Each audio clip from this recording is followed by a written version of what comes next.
I'd like to call this meeting to order, our July the 1st, 2024 meeting. Please stand for the Pledge of Allegiance.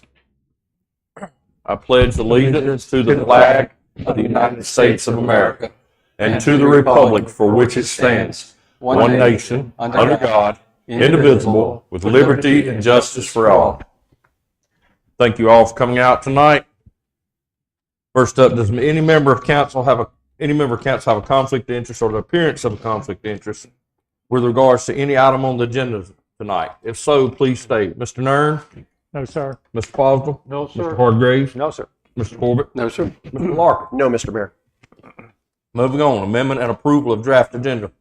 Council, we need to look to add to old number 5, the service agreement for the Cape Fear Services, Council of Government Services. This money has already been budgeted. We just need to have this under a motion and all for that. Does any member of council have anything else? Where are you adding that? Number 5, old. Got it. Anyone else have anything? General discussion? I've got one item. Go ahead, sir. Okay. Wait a minute. Before we get to the general council discussion, We have to approve the agenda. let's make a motion and approve the agenda before we go there, Yeah. please. All right, if nobody else has anything, do I have a motion to approve So the moved. draft agenda? Do I have a second? Second. Any discussion? All in favor? Aye. Aye. Now moving on to general council discussion. Go ahead, Mr. Corbett. Okay. The North Carolina Department of Transportation is doing an update of their transportation projects. It's called a Transportation Improvement Plan. And with that, the town will be sending out a survey from NCDOT, which will help to identify projects for the next decade. We'll send the survey out. We encourage everybody to take a look at it, particularly look at our geographic area and the roads such as 179, 904, the various intersections, and where you have a chance to comment on it, preferably to support, please do that. It also can take you to the whole state if you want to comment on roads up in the mountains too. So anyway, thank you. John, how will that go out to our citizens? Will it be by email? Email. Okay. So if you're on the town email system. And it'll be the town email system. And if you're not signed up to the town email system, you really need to do that. It would be good. And can we also put this on the website? Okay, it'll be on the website too. Thank you. Does any other member of council have anything else for general council discussion? I do. Go ahead, sir. Thank you, Mayor. I have been pleasantly surprised by the support and by the participation with citizens. I've been here at Town Hall starting at 10 o'clock in the morning on the Friday following our regular scheduled meetings, like tonight's a regular scheduled meeting. And I would normally be here this Friday, except it's a holiday and I ain't. So that's unfortunate, but we will resume it on that Friday in August following our meeting. But I want to say the people, the citizens that have come with questions, I've been learning a lot from it. Hopefully they have as well. Everybody's been very respectful, very substantive.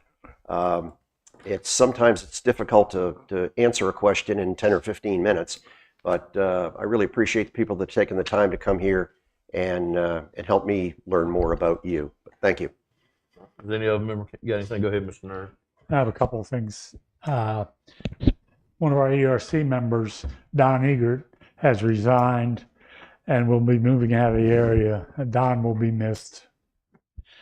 I'm going to thank Matt Sorrells and the Public Works Department for their tireless work, especially in the recent heat. They do a great job. The roundabout looks great. The Christmas trees look wonderful. Code enforcement. Some of these items have been going on for years, and I'd like to see if we can put more teeth into it. There's a house with a bad pier and dock at 206 North Shore. This has taken years to get anything done, and they've been working on it, and it's not done. There's another house at 429 4th Street. I wasn't aware of this until it was mentioned at a couple of meetings ago. And I rode by there and I thought, oh my God, how do these neighbors put up with this? It's like a junkyard under a house. And it's hard to get rid of it, get the people notified. And we've recently been able to notify some of them. And then you come to the mainland, and there's a couple businesses that just terrible. On and on and on, warning after warning after warning, and we need to put this on a future agenda and try and put more teeth in this code enforcement. And that's it. Mr. Posner, you got anything? Well, I'm tapping onto what Mr. Nern said.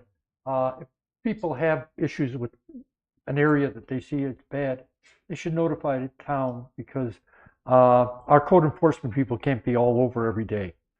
So if you see something that's a problem, notify them. It may take them a day or two to get to it because there's such a big territory, but they can't see everything all the time. And the people who do bring things, we do get to them. Sometimes not quick enough for everybody, but we do get to them. Dustin is doing his job. So. Question. Go ahead, sir. Lisa, can you give us a quick primer on the legal processes that we have to go through for code enforcement to get something drastic done like that? Code enforcement starts out with notification to all the property owners. And secondly, they give them 30 days, 60 days, just depending on what the problem is. Sometimes we have difficulty finding the owners. And that was the case with 429 4th Street. There's actually 5 different owners of that property. So we started notifying the ones we could find over 2 years ago. And now we have notified all 5. So we'll be able to move into abatement. And if it gets to that point, I'll be coming back to you for a motion to spend town funds to go in there and get it cleaned up, or contract with somebody to clean it up. Just like we brought you the property at 206 North Shore that we were going to have to tear that down. We brought that to you for a motion, and we delayed it. And they are working on it. They just don't have it completed yet, but they're getting there. However, when they use our fund, when we have to pay for it, the lien goes on the property, and when it's sold, the money returned to us. Yes, sir. You have anything, Mr. Hargreaves? No, I'm good. That's got just a couple of things. You know, we live in this nice, peaceful town, and then we think about when tourist season comes, you know, a lot of people get up about all the extra traffic and all those things, but just want to bring it to our citizens, you know, just to bring it to the limelight. Our police and our fire are busy every day. A lot of times, you know, citizens reach out and say, they're not doing nothing, they're sitting here, sitting there. I got news for you. That's not the way it is. It is a busy, busy, busy place year-round now. We've had 3 major incidents within the last month span. It's here, guys. There's drugs here. There's prostitution here. There was a shooting last night. Luckily, it was something that was just confined to one area. But it's real here. There's real dangers here, and our people are out here every day in danger. We had a female that had some issues on the beach, could have drowned. Thank God she didn't. But our police and our fire have stepped up, and it may be in the middle of the morning, it may be late at night. But they just don't recognize all the things they really do. Just because you don't see them driving by your house every day doesn't mean they're not doing things.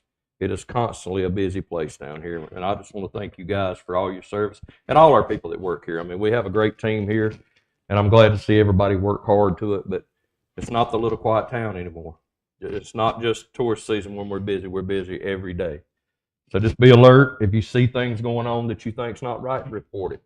Please report it. Let's try to, even though we're not the little quiet town no more, let's try to do everything we can to protect it and keep it the little nice town we have.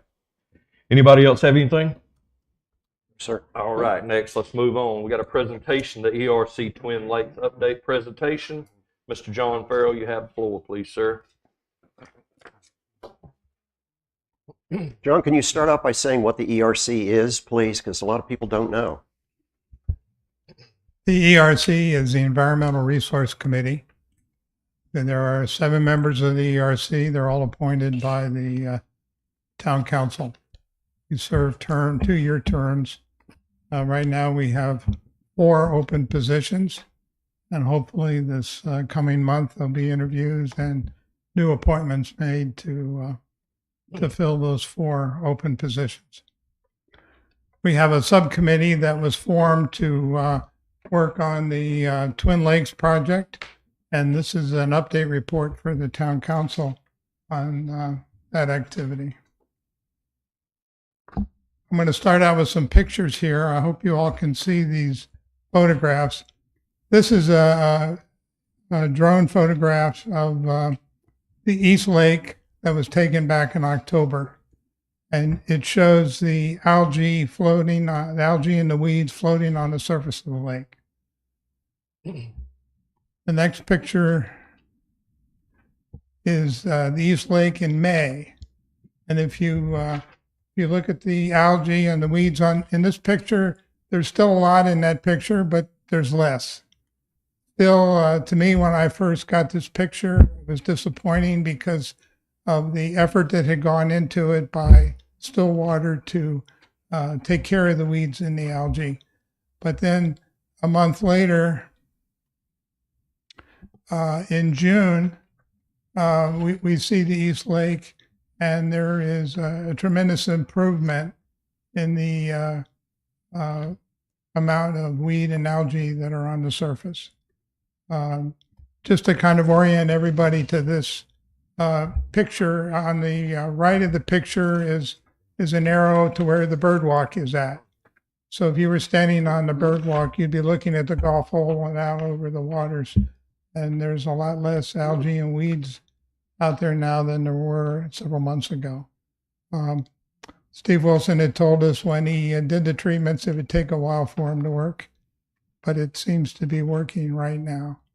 We've also had a little bit more rain the last couple months than we had through the winter, and I'm sure that has helped with the treatments that were put on the lake. Down at the bottom of that picture is a pond that is part of the Oyster Bay Golf Course. It's not part of the Eastern Twin Lake. So the weed problem in that lake is theirs, not ours. The next picture is the Western Lake in October. And when you look at this picture, that lake doesn't look too bad. There's some weeds on the north end of the lake. You see over on the right, upper right corner, that roadway is Shoreline Drive West, just to orient you to the picture. But we go from October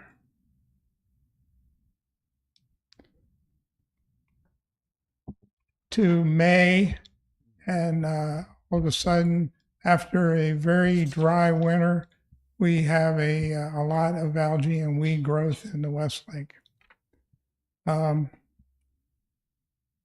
The town had not budgeted any work on the West Lake because there had not been a history of weed and algae problems in the West Lake.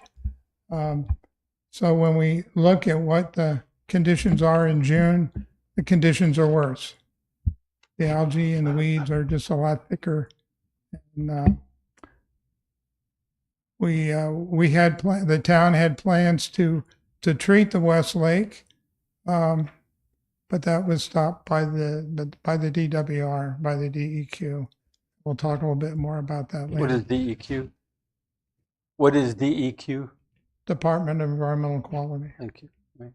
Okay. Thank you. The DWR is the Department of Water Resources, part of the DEQ.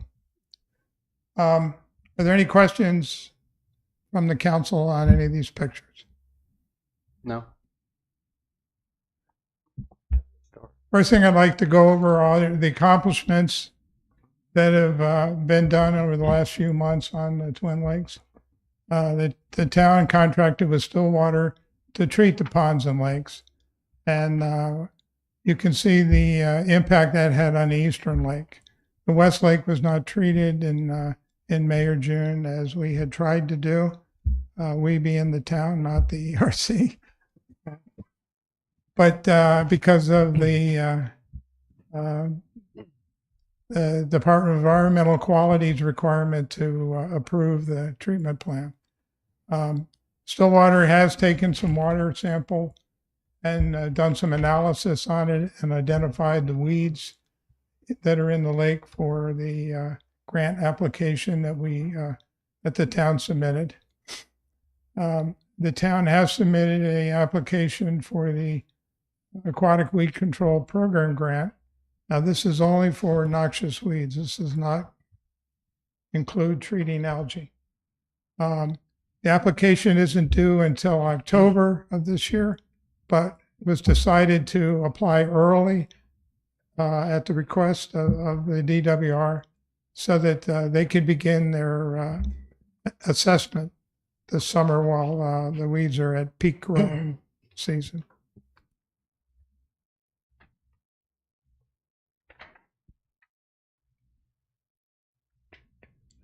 This is the chart of the water quality analysis that was done on the two lakes. The two lakes are very different. The East Lake is very much a freshwater type body of water. The West Lake has a much higher salinity level. It's more brackish. It's very much closer to the water in the intercoastal waterway than it is in the East Lake. The reason for that is there is a connection between a drain connection from the West Lake into the ICW. And when the tides get real high, the water backs up into the West Lake. Mike? Yeah, is there a depth difference in both lakes as far as how deep they are? As far as what? The depth, are they different? Yes, the East Lake is very shallow. The maximum depth on the lake that I've seen is about 3 feet. The West Lake is much deeper. There are areas there that might be 15 feet deep, but probably most of it is not that deep. 10? Those two lakes are man-made. They're not natural lakes.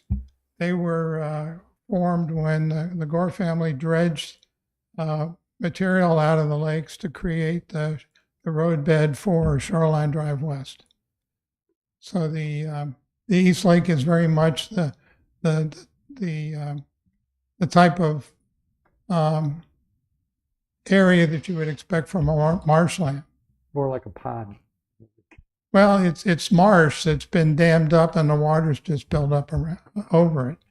The West Lake, I think they dredged out the West Lake to create the golf hole that's there. We don't know. But I don't know for sure.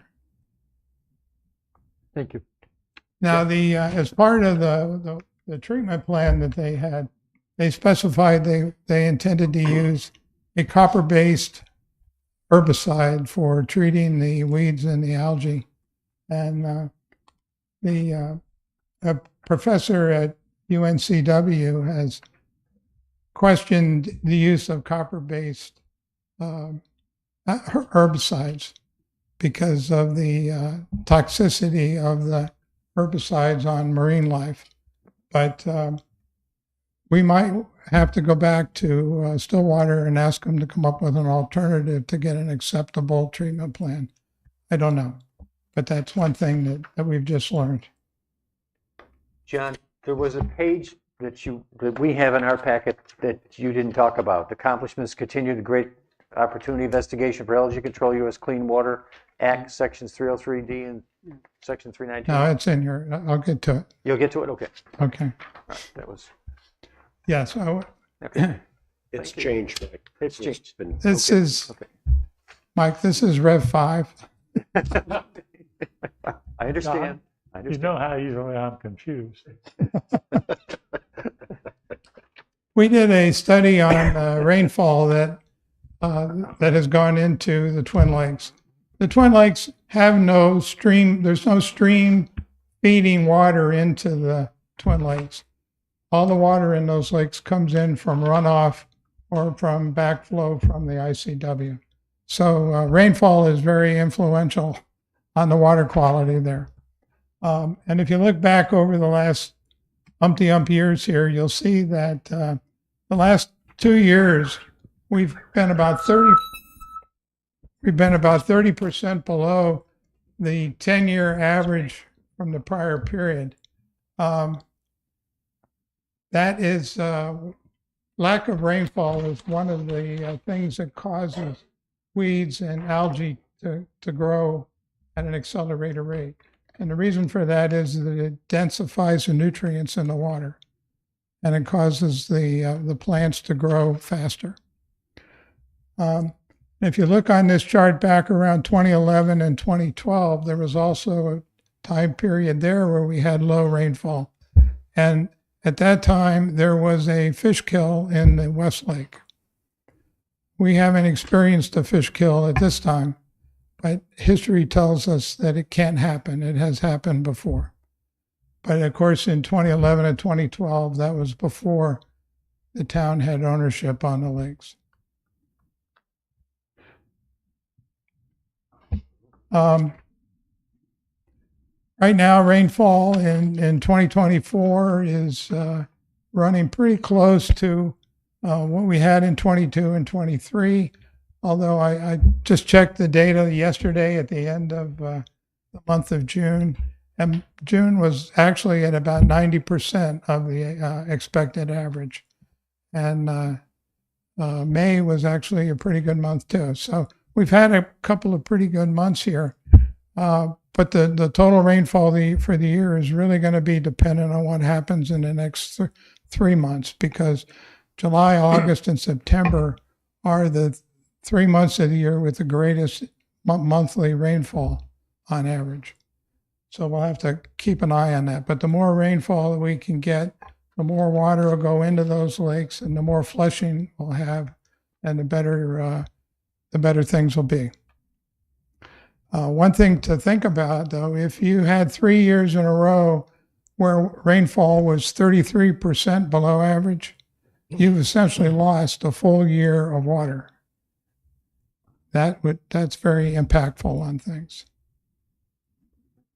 2023 was also a year with record high temperatures. I'm sure the weather reports, the weather news have talked about that, and 2024 is predicted to be a similar kind of year. Right now, there's a big hurricane down in the Caribbean that is surprising everybody on its location and the strength at this time of year. But hopefully those things stay away from us. We've done a lot of research. We've worked with Professor Larry Cahoon at UNCW, University of North Carolina, Wilmington. He's a professor in the Department of Biology, Marine Biology, and he knows a lot about his specialty. Plus, he knows a lot about the Twin Lakes. He has 35 years of experience with the Twin Lakes. Back in 1989, he was part of a team that investigated a fish kill on the East Lake, and he has stayed involved and knowledgeable about the Twin Lakes, and he's very willing to help us, and he's been very helpful. We've done a lot of work looking at alternative technologies. We've talked to people in the DWR about what we should be doing. We've investigated the DEQ's advisory on algae, and we've studied algae problems across the United States to try to find similarities to what we're experiencing. So what have we learned? What we've got now is not a unique problem. This isn't the first time this has happened. These things have gone on many times. And so this isn't something that just arose. It happens for reasons. We're trying to understand the reasons. Weeds and algae grow because of high ambient temperatures, because of low rainfall, because of high periods of sunlight. All this causes nutrient densification, which winds up depleting oxygen in the water. So we've got to do things to try to solve these types of problems, and we'll talk about that in a minute. Professor Cahoon prefers mechanical harvesting over chemical treatments because of the toxic impacts that chemicals can have. And we'll talk about that in a minute. if we go ahead with the chemical treatments on the lake, it's going to require approval by the DWR. The reason for that is the connection to the ICW. And because the ICW is impaired itself, they don't want any body of water putting more bad stuff into the water. So they're being very careful on what they allow us to do with the East Lake, with the West Lake. And it's not just a local issue. This has been occurring across the state of North Carolina and across the country. The Greenfield Lake in Wilmington is probably the closest one. It's been in the news several times this year for the algae growth and the weed problem. And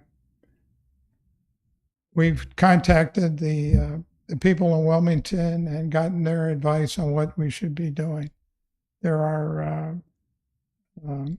the other lake in North Carolina is Matamuskeet, which is a very large wildlife refuge. And that's been controversial because of the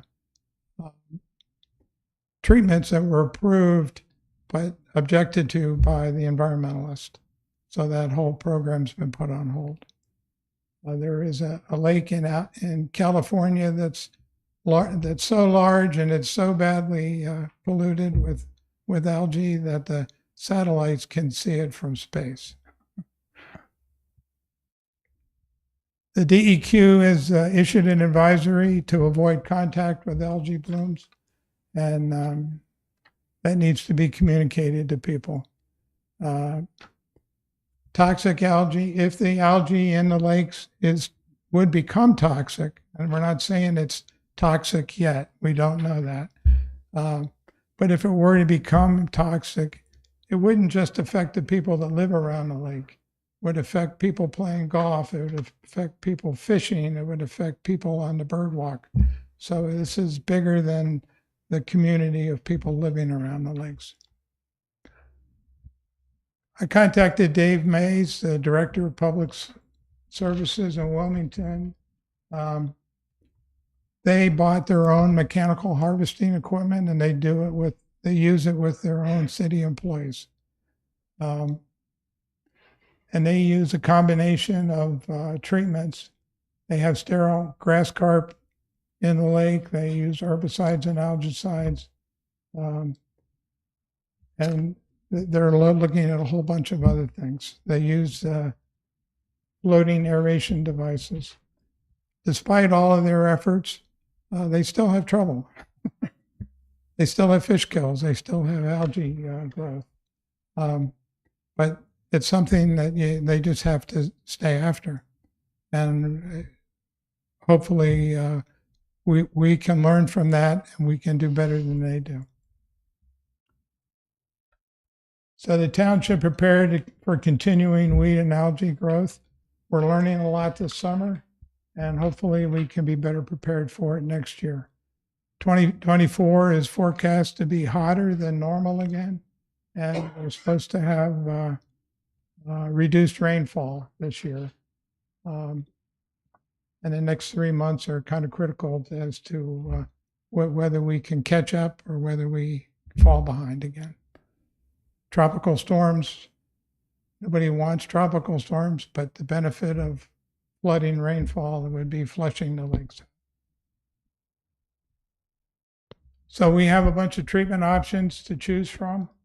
The herbicides and algicides are what were planned to be done, and we're trying to get that cleared up so that work can begin. Mechanical harvesting is being evaluated. We have to evaluate whether we want to use sterile carp.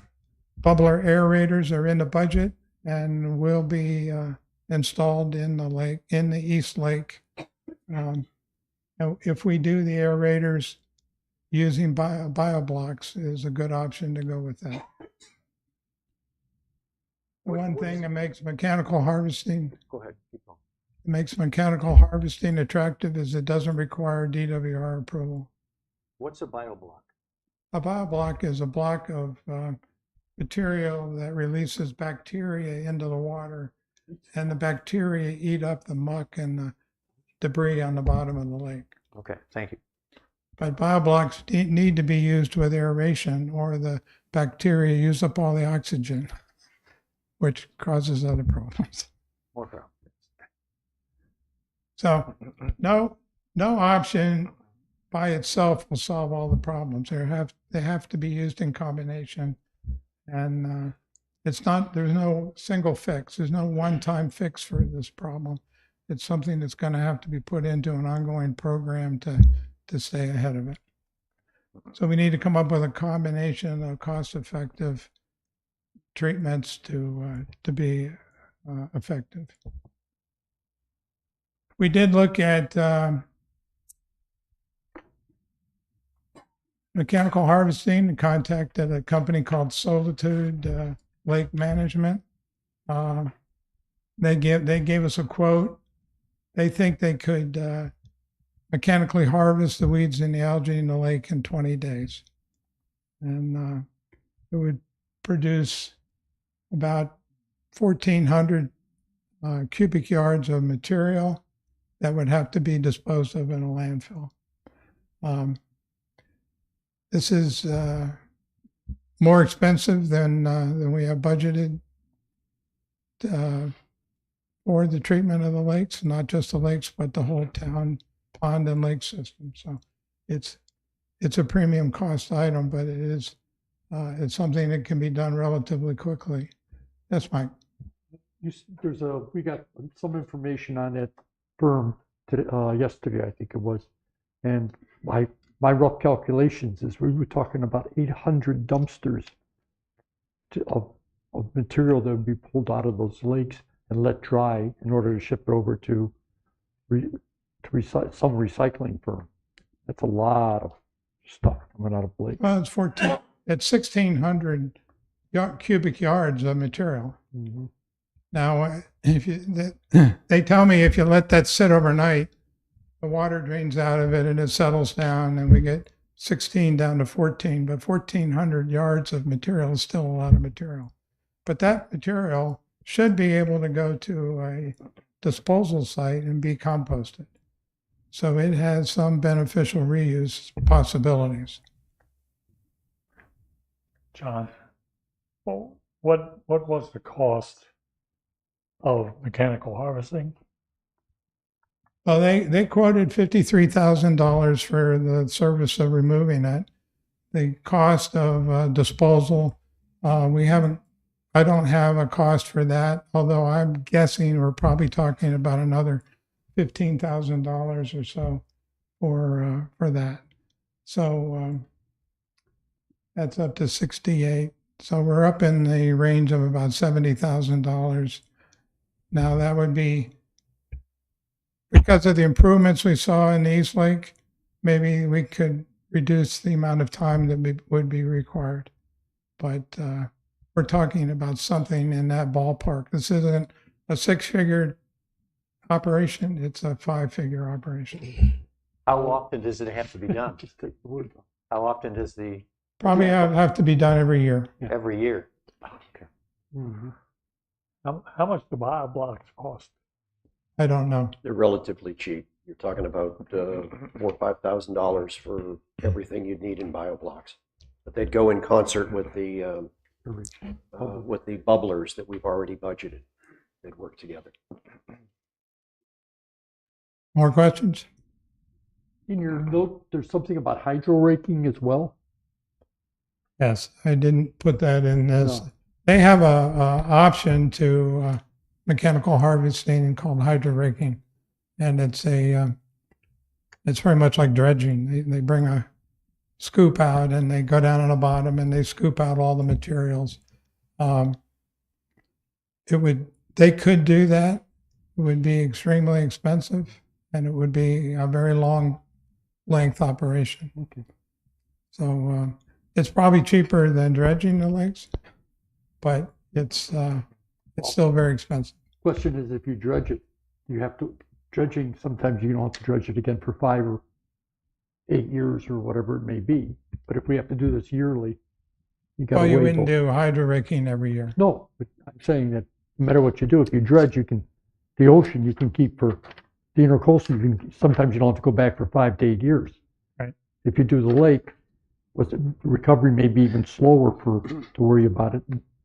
Well, the mechanical harvester will go down 5 feet deep in the water and cut off the weeds at a depth of 5 feet. So how often you have to do it just depends on how fast it grows back. And that depends on the amount of rainfall that you have and how much, It's only getting hotter. how hot it gets. So the best time to do this is at the peak of the growing season, which is right now. But Yeah. I don't think we have enough information to make a decision yet. You've skipped over herbicides and algicides, other than the potential toxicity and the possibility that we're going to need state approval before we use that. But you also have it down here as low cost. Would that fit in with our aerators that we're already planning to put in Yes, and complement that? yes. Yes, it would. The question, John, is, I believe, what will be approved by the state? What algicide and herbicides will be approved for use? Copper-based algicides and herbicides are the most popular and the most widely used ones. But the toxicity level required to kill algae is quite a bit higher than what most people want to see in the water for marine life. So I think we should find out from Steve Wilson if he knows alternatives that would be more acceptable to the DWR. Isn't there still a question of whether these lakes actually flow back and forth, except at the very high tides, into the intercoastal waterway? They are connected. There is a drain connection. It's boarded up right now so that the high tides don't flow into the lake. But if the lake is treated and we have flooding rains and the lake's levels rise, it'll overflow the drain connection into the ICW. And so who makes those decisions as to what we could or could not do? I believe that'll be made by DWR. One other question. 2011, and 12, we had low. I know you weren't in the area. Low rainfall, yes. Yeah. And I'm sure they had the algae problem as well. What process did they use to eliminate that problem in 2010 and 11 and 12?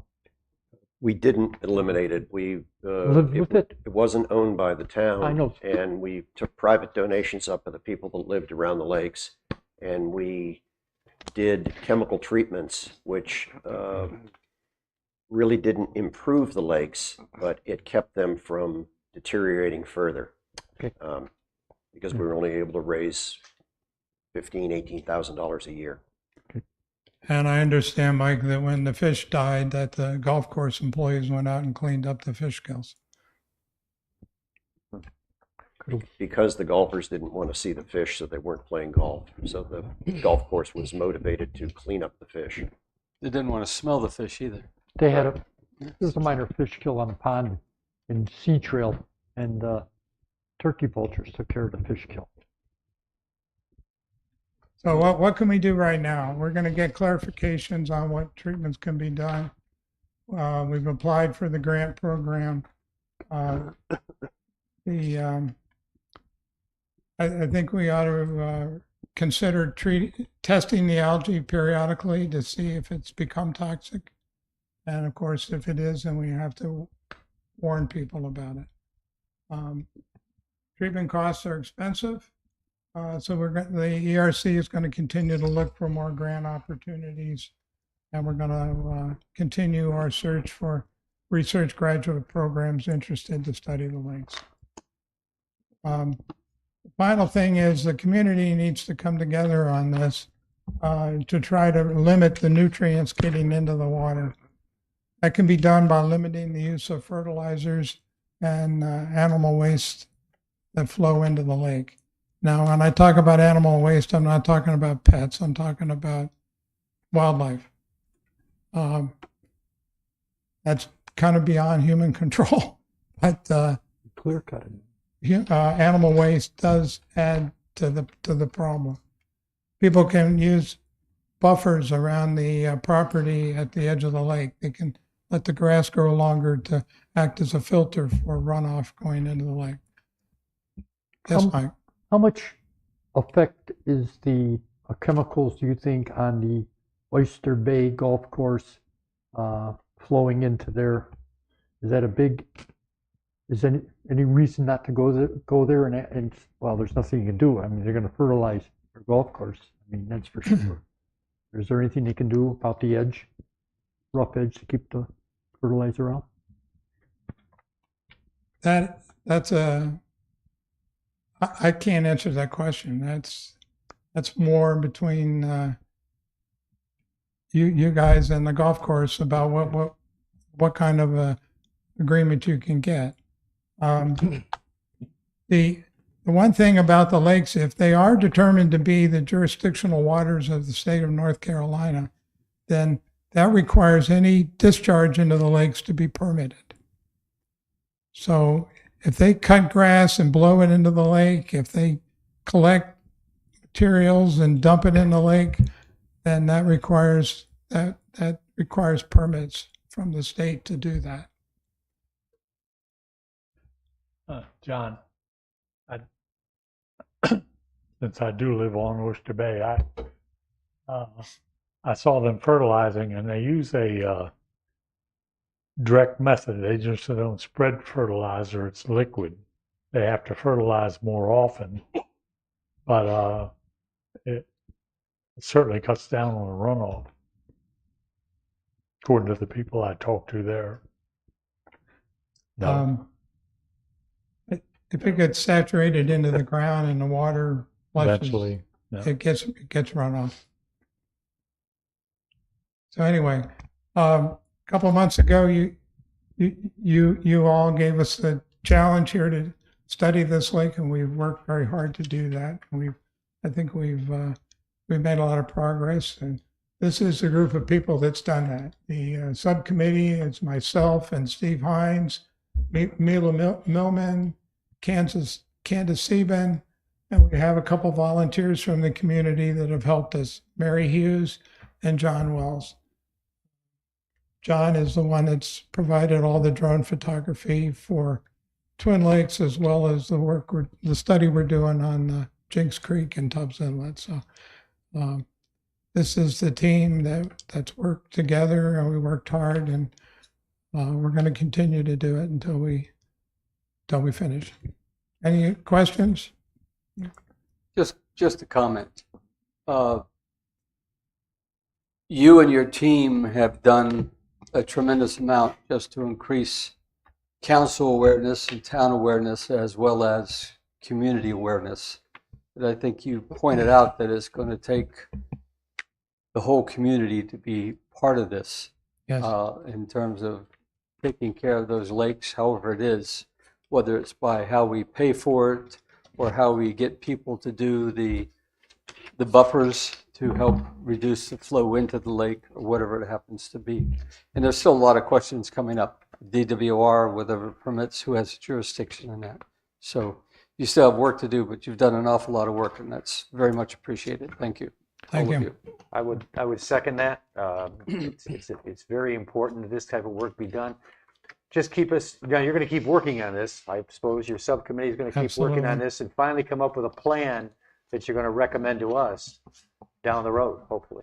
Right. And so we can look at and decide whether, we want to go with it or not. So I thank you for that, and I thank you for all the work involved in putting it together. So To play off of that too, the ERC has done an awesome job and it's a very difficult, complex, complicated analysis they've gone through. And just to work to identify grants, because that's really how we're going to do this. And working directly with town staff, we've submitted grant applications because they've identified routes for that. John and I sit in their subcommittee meetings really just to bolster them, and they know what they're doing. It's complicated, and my hat's off to you. Thank you. I'm going to thank all of you. It's been a problem for a long time, and finally doing something about it. I'd like to see some, the cost of some of these things, the bio blocks and that, and maybe we can find the money to do some of it. Well, I think the thing we have to pray for is rain, but we don't need hurricanes. Today's rain helped. Today's Council rain can't was, help with the rain. the first day of the next 3 months was today, and we had over an inch of rain at my house, which is a half a mile from the lakes. We had 3 over by We had 3 where I was. Okay. We had half of an inch on the island, but we don't have the lake problem and the algae problem. So that all is good. We need some more rainstorms like that. Great job, John. Great job in the committee. Thank you. Thank you Thank you, so John. very much. Moving on next to our public comments on agenda items. Does anyone have any comments in regards to anything on the agenda? So please jump forward at this time. Please. Come on up. That's on the agenda. That's in the other- that's part of the agenda. Come ahead. You know the drill, name and address I for 'em. do. Been here before. Mary Hughes, 513 Lakeshore Drive. I live on the West Lake. I really hate looking at that picture of it, but I look at it every day. So all I would ask is, I know that the committee has done a lot of work and we still have work to do, and it sounds like we need to start looking for more grants that are not necessarily focused on the toxic side of things, but on the rest of it. But I would ask if there was money allocated to the budget at all to do something right now, whether it's that sterile eating carp. You talked about aeration, which is supposed to be on the East Lake. I don't think that has started. I don't know if I've seen We've them. written a contract for it. Yeah. So certainly just a couple of those on that West Lake might help. So I'm just asking you to do something before we get grant money. There has to be some money in the budget to do something, because we've been talking about it since last September. So that's my pitch. Thank you. There's not deliberation allowed, Mayor, but just to kind of speak to council here, as soon as the Department of Water Quality allows us to, we're going to treat the lakes. We've got money sitting there to do it, both East and West Lakes. We were stopped from doing that, and staff has worked hard. Both Dustin and Lisa Anglin have worked hard to convince them that we've boarded up the outfall, that nothing is going to go from the West Lake into the intercoastal waterway unless we get a huge rain. But if we could put that in within a couple days, then it dissipates, and we've done just what Mary was really asking for. But thank you, Lisa. Thank you, Anyone Mary. else on agenda items? Mayor, can I follow up with that? Sure. Go ahead. Dustin and I would be meeting with DEQ next week. Good. Good. Come on, sir. John Hobgood from Sunset Beach Trading Company, 423 Sunset Boulevard. I sent a very late email to Got the it. council members. I apologize for that. I started thinking about it at 5 o'clock this morning, but got around to it around 5:30 this afternoon. We're kind of busy on the island right now. I went for a nice walk on the beach yesterday, Sunday, and was quite impressed with how the Shibumi, or wind-driven device Shibumi trial was going. I was even more impressed with the back row being not slam packed with shading devices. So I would just ask the council to consider allowing the wind-driven devices, or at least allowing the trial to continue for the rest of the summer. So the roundup in October could reflect year compared to year. That's all. Thank you. Thank you, John. Thank you. John. Thanks, John. Anyone else? Hello, I'm Sherilyn Davis, and I live on the island on Dolphin Street. And I sent an email, and I wanted to read the email. I guessed you all read it because I believe I sent it to every one of you.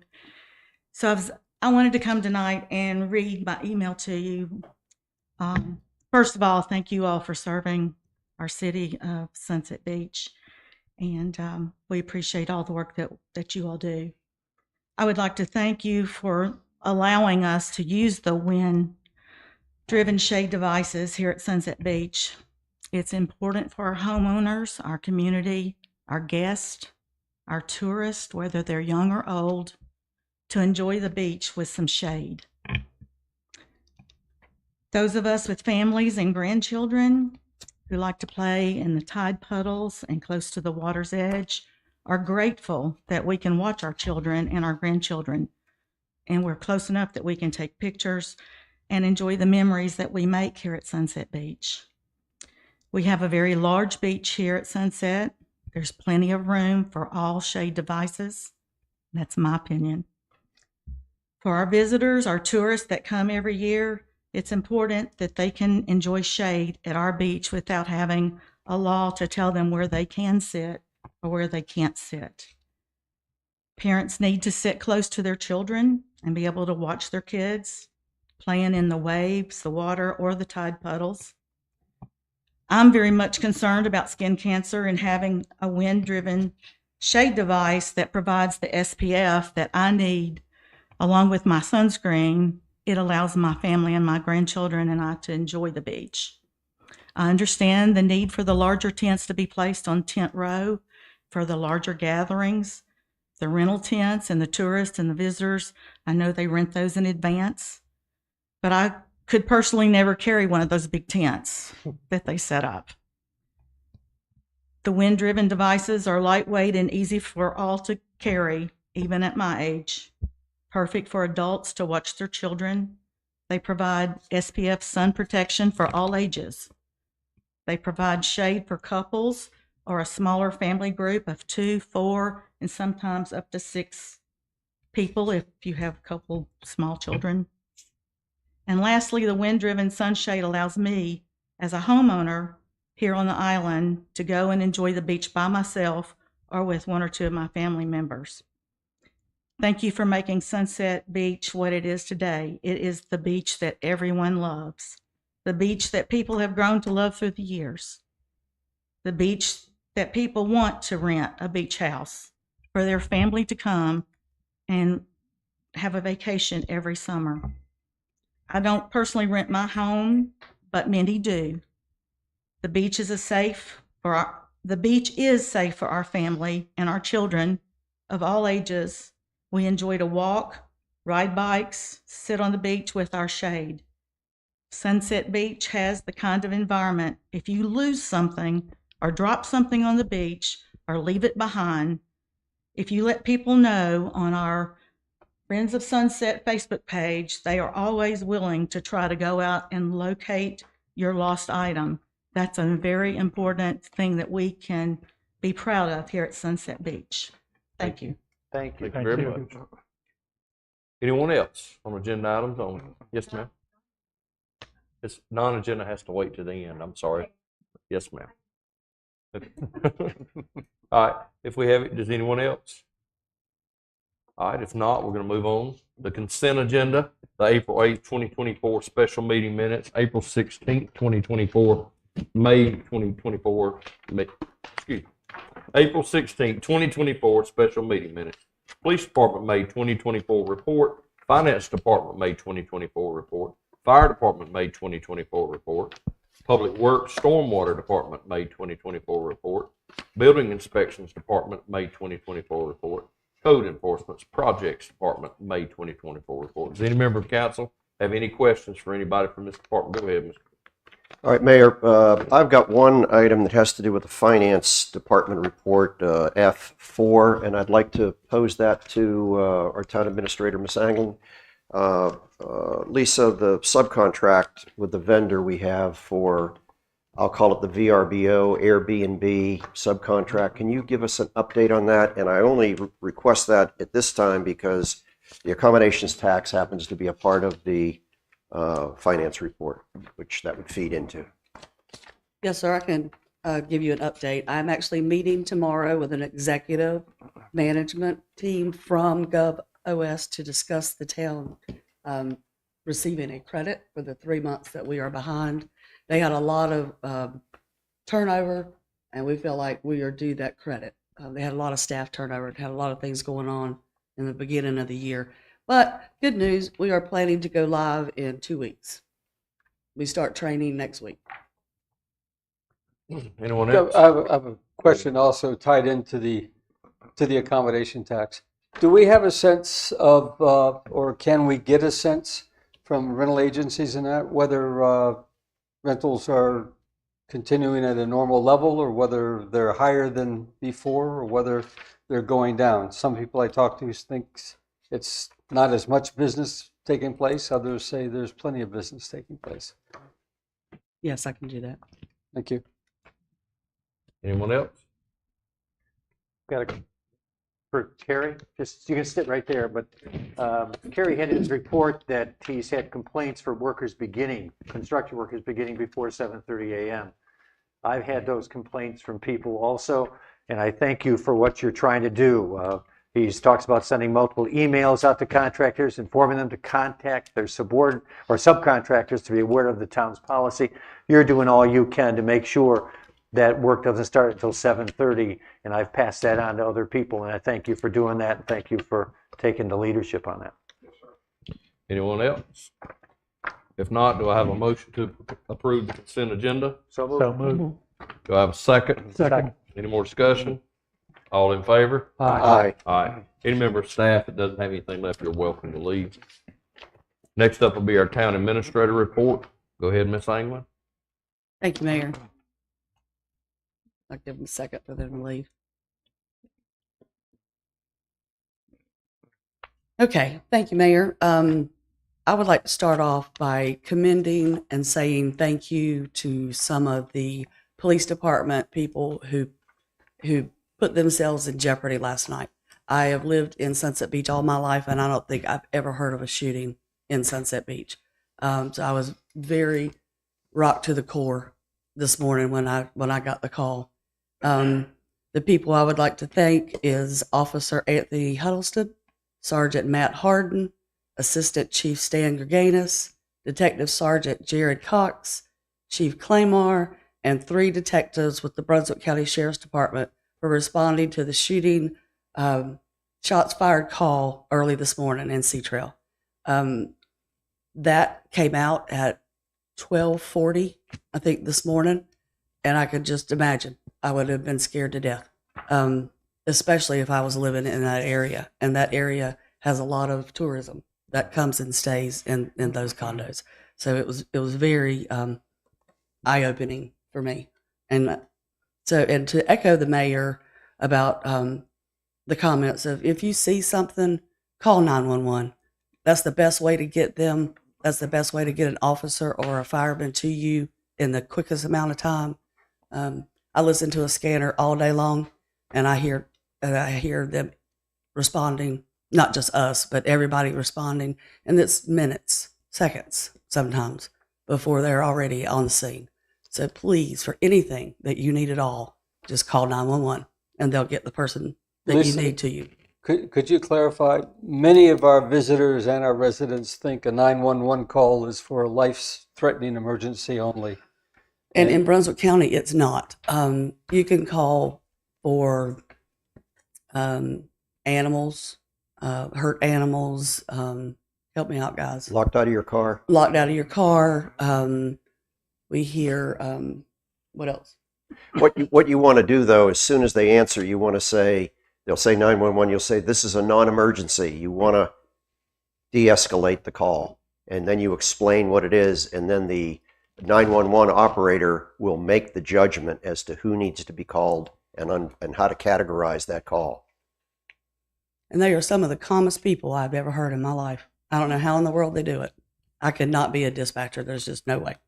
Moving on. Summer concert series at the town park is continuing this Wednesday, July 3rd, with the Extraordinaires coming back from May. They were here in May, and we had one band that had some medical issues and had to drop out.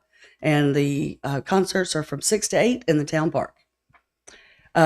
We weren't planning to have a market on July 4th, but Amy came to me and asked if they could have a market. So there will be a market on July 4th from 9 to 1. Let's see. Brunswick Electric has installed the 2 EV charging stations on the island now. That's in the streetscape parking lot. And if you don't know what I mean by streetscape, it's the parking lot on the left as you're going on to the island. I told you about the meeting. If you've been down to Bird Island lately and noticed a pole standing down there, that is a Modus tower that was recently installed on Bird Island by Cape Fear Bird Observatory. The tower is collecting tagged bird information, and detection updates are available at motus.org, motus.org. And then we've received the CAMA permits necessary to fix the washout area in the park. That's beside the observation deck and down along the intercoastal waterway where it's eroding that tree. So you'll be seeing Public Works in the park doing that work soon. And then the last thing I have for you is that the 29th Street access walkway is on target to be open to the public by Wednesday, July 3rd.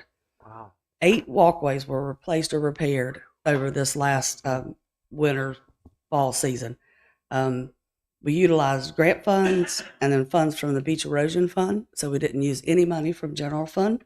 The Beach Erosion Fund is a restricted fund by a General Assembly, and you can only use it. It's made up of accommodations tax. When we get occupancy tax, when we talk about accommodations tax, it's a occupancy tax that we get 3% go into accommodations, 2% have to go into the Beach Erosion Fund. And that fund can only be used for renourishment or accesses or anything beach related. So we're lucky that we don't have the renourishment issue that other areas do, but we do have some mighty long walkways. So we were very proud to get all 8 of those done, and the last 3 of them were done with grant funding. That's all I got. Any member of council got anything for Ms. England? Yeah. Thanks, Liz. Were you going to talk about under staff? No. Oh, okay. That's just for you. Anything else? All right, not. Thank you, Ms. England. Moving on now. Old business, budget amendment number 2. It's just a correction, but go ahead, Ms. England. Give them that, and we'll move forward. That was just a typo. When Tara and I were preparing the budget amendment last month, and I can't get to it, we had talked about increasing the interest line item revenue, and she just forgot to go back in and do it. So That's a good thing. That is a good thing. Okay. Yeah, we're increasing More revenue. interest. It was positive. All right. Do I have a motion from council to approve this? I'll move to approve the attached budget amendment from June 3rd, 2024 with correction. Do I have a second? Second. Any discussion? All in favor? Aye. Moving on. Next up is our North Carolina Public Beach and Water Access Program grant application. Again, Ms. England, go ahead. Thank you, Mayor. This application is for the construction of the Majestic Oak Park, or the start of it. And with this also is coming from DCM, and the picture that is in the package shows you what we're going to use grant funding for. The green along this line here is this grant, DCM grant. All the blue is the part of grant. And we're still waiting to know about the part of grant, and we'll know about this one in the summer as well. So Lisa, so we put both those grants together, and if we get both those grants, it will finish Majestic Oaks Park? No, Okay. no, we have to put in, I know. I don't have all those figures in front of me. A month. Okay, that's all right. Yeah. That's all right. It will help. As a a grant. That will help 500,000. big time. Apply for every grant. That's right. That's absolutely correct. What's the pleasure of council in regards to applying for this grant? Cool. I have a motion. Go ahead, Charlie. Go ahead, Charlie.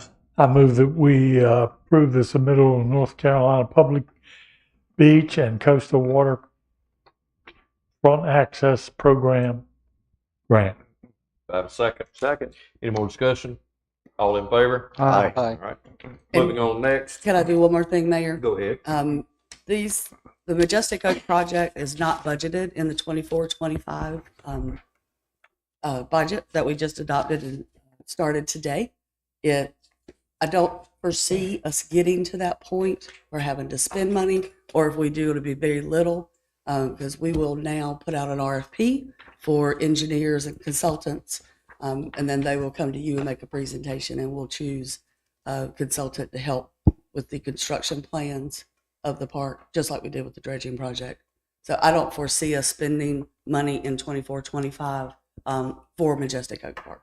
Yeah, and the timeline you put in there showed 18 months from, Mhm. so we're looking Right. at 25, 26 before. Right. The one thing that we will do is we will fence the tree. The arborist came and Matt, Public Works started on that undergrowth. So we will be getting quotes in for the fencing, and we will do that this year. Protect the tree. Mhm. We're required to do that by our agreement, aren't we? Pretty much. Next up, we'll be looking into the wind driving shading device test program deadline. It was coming up on January. It'd be nice if we didn't have to deal with it. But July the 8th, 2024, before the council gets into this to keep us from going in circles, I would please ask that the two experts in our field that deal out there every day on the beach, please come forward with your perspective of what's going on out there, because I think that needs to be heard, because you are the two that deal with it more than anybody out here. So I would ask that you'd come to the mic just for a few minutes to brief our council. There's no sense to sit up here and go around and around and around. I'd rather hear from the experts on this. Rock, scissors, Rock, paper. paper, scissors. Come on, Richard, you the youngest. Richard, you can make it brief. You don't have to go on. Just thumbs up or down. Thumbs up for me. I like the way it's going out there. Number one, I think some of the past presentations we've counted this week alone 300 and something shading devices in our emergency lane. So that's a scary number, during the week of July 4th. And I'm seeing a decrease in the devices on the emergency lane. So for us, it's a lot safer when there's not as much activity in the Cabana line. So we're seeing more wind-driven devices down, in the middle of the beach, closer to the water. So overall, it's safer to, traverse the beach. So that's what I like about it. The concern from some of the staff, because this is a trial period, so we've asked staff to provide feedback and things like that. So some of the staff's commented on visibility. So rightfully so, as we're driving down, you can't see the water at times. But that's the same for a umbrella, a cabana, depending on what the tide's doing, you can't see. So we try to get down by the water. If, the tides and the population allows, we try to be at the water so we can have a clear view. But, that's the comments we've received so far. But overall, I like the way it is. Richard, Thank you. Thank you. Thank you. My observation is that you people have moved a lot closer to the water, no matter where it is, in order to better see, better deal with the rescue that you are all about. And so that's good, and that gives you good observation as to what's going on, I think. So, okay. Thank All you. right, Chief, you up next there. Please come on with it. Don't be shy. He's not shy. He's just tired. I sent a survey to all of our people in the essence of time and not reading every bit of this to you or every bullet point in this survey. Just to summarize, first I'll say that I'm thumbs up for this as well.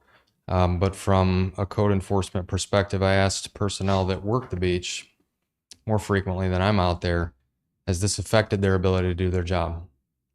Has it affected their visibility of code violations? We're not watching the water as the fire department is. Did we receive complaints from beachgoers? And any issues with wind-driven devices in adverse weather conditions. Did we see them set up but not being utilized for long periods of time, as we do sometimes with cabanas, the four-poster cabanas? Any wind-driven shading devices left after 7 p.m.?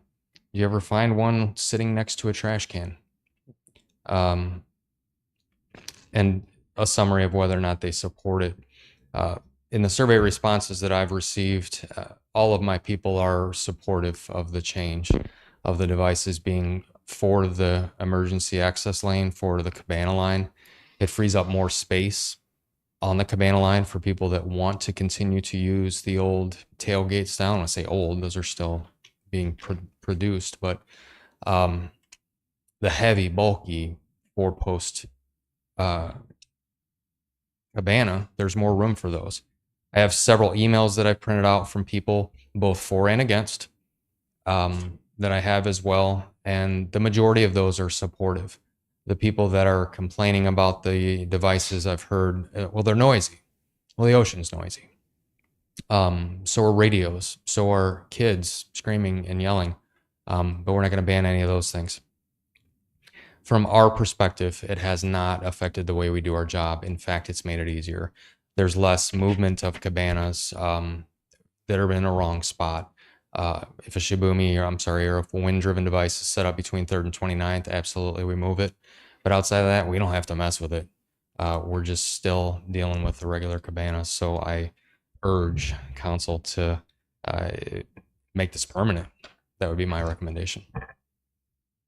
Thank you. Thank you, sir. Thank you. Does any member of council have anything much to say? I think you know pretty much, hearing from our two experts, and then also you've all received the same emails that I have, and it's pretty much been all the way around that people actually like it, looking into it to maybe reissue it at the end of the year, getting a formal report to see where we're at before we make decisions for the future right now. But as far as goes for the rest of this season, what kind of questions are y'all having in regards to things like that? Well, my impression is, most people will know that I wanted to keep the shibumis on the cabana line, and the action that's taken place in the first part of the season shows that it seems to be working. But I would like to use this whole season now as a test bed and evaluate it at the end of the summer, after we've had not just 1.5 week of really heavy traffic, but go through and get the next 6 weeks, which promise to be also very busy and heavily trafficked, and then get a end of season evaluation of the cabanas, of the shibumis, the other wind-driven devices, and any of the other issues that we have on the beach. So I would suggest extending the test until the end of the summer and have a full evaluation at our October meeting. What'd you have, Mr. Nern? Go ahead. I agree with continuing the trial till the end of the season. This is our busiest week and our busiest month. I want to see how it's working during these times. One other thing, we had one email from a lady who went to set up her shibumi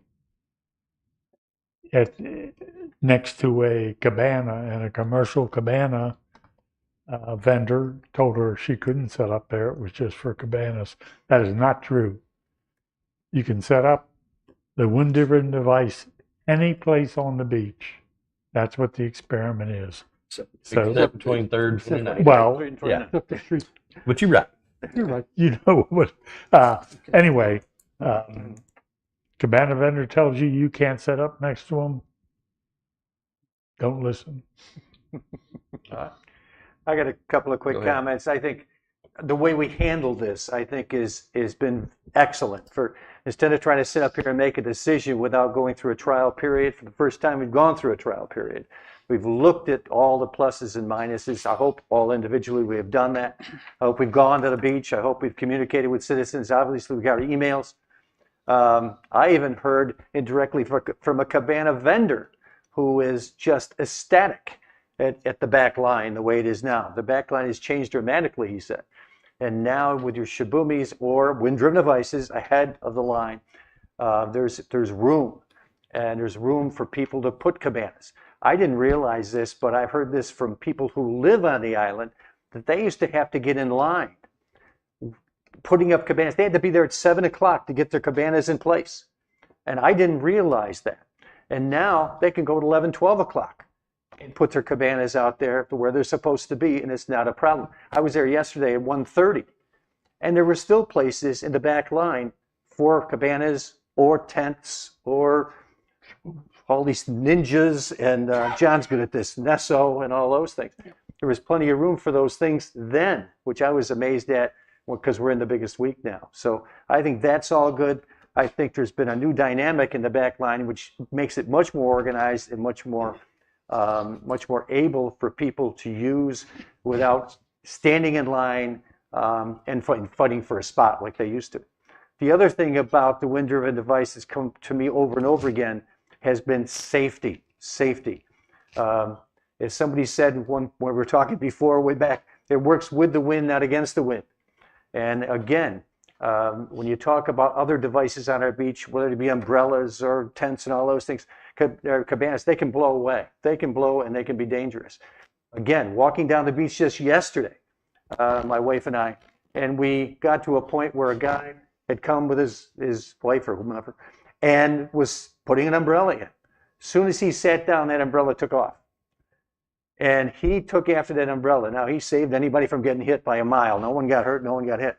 But it just reinforced to me the dangers of even an umbrella that we still have on the beach. And these wind-driven devices tend to be safer.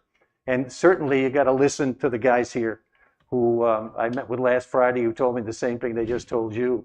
And I think they have a lot to say. And Mayor, thank you for bringing them out there and talk to us first, because they had a lot of positive things to say also. So my point at this point is to say this trial has been successful in moving forward. However, like John said, we've got the high point as far as people coming to our island coming up. Starting this week and moving to the second week in August is where the biggest number of people will be on that beach for the rest of the year. So I am in favor, if the other councilmen are, to extend the trial to the end of the season and go back to that trial at the end of the season and make a final decision on this thing. We certainly will have any evidence. I don't see anything coming up that's going to make a big difference, but maybe there will be something. I don't know. But let's be sure. Let's not, we have a reputation up here of changing the beach rules here and there. So let's make sure this works and let's put it in there. Pete spent a lot of time working on beach rules, and he's done a tremendous job, and this is just one missing piece right now that we want to make sure it's going to work. So we can just make a decision at the end of the season. That'd be great with me. So good experience. Pete, go ahead. You want to say something? Well, Mike wants to say something, maybe. I'm very short.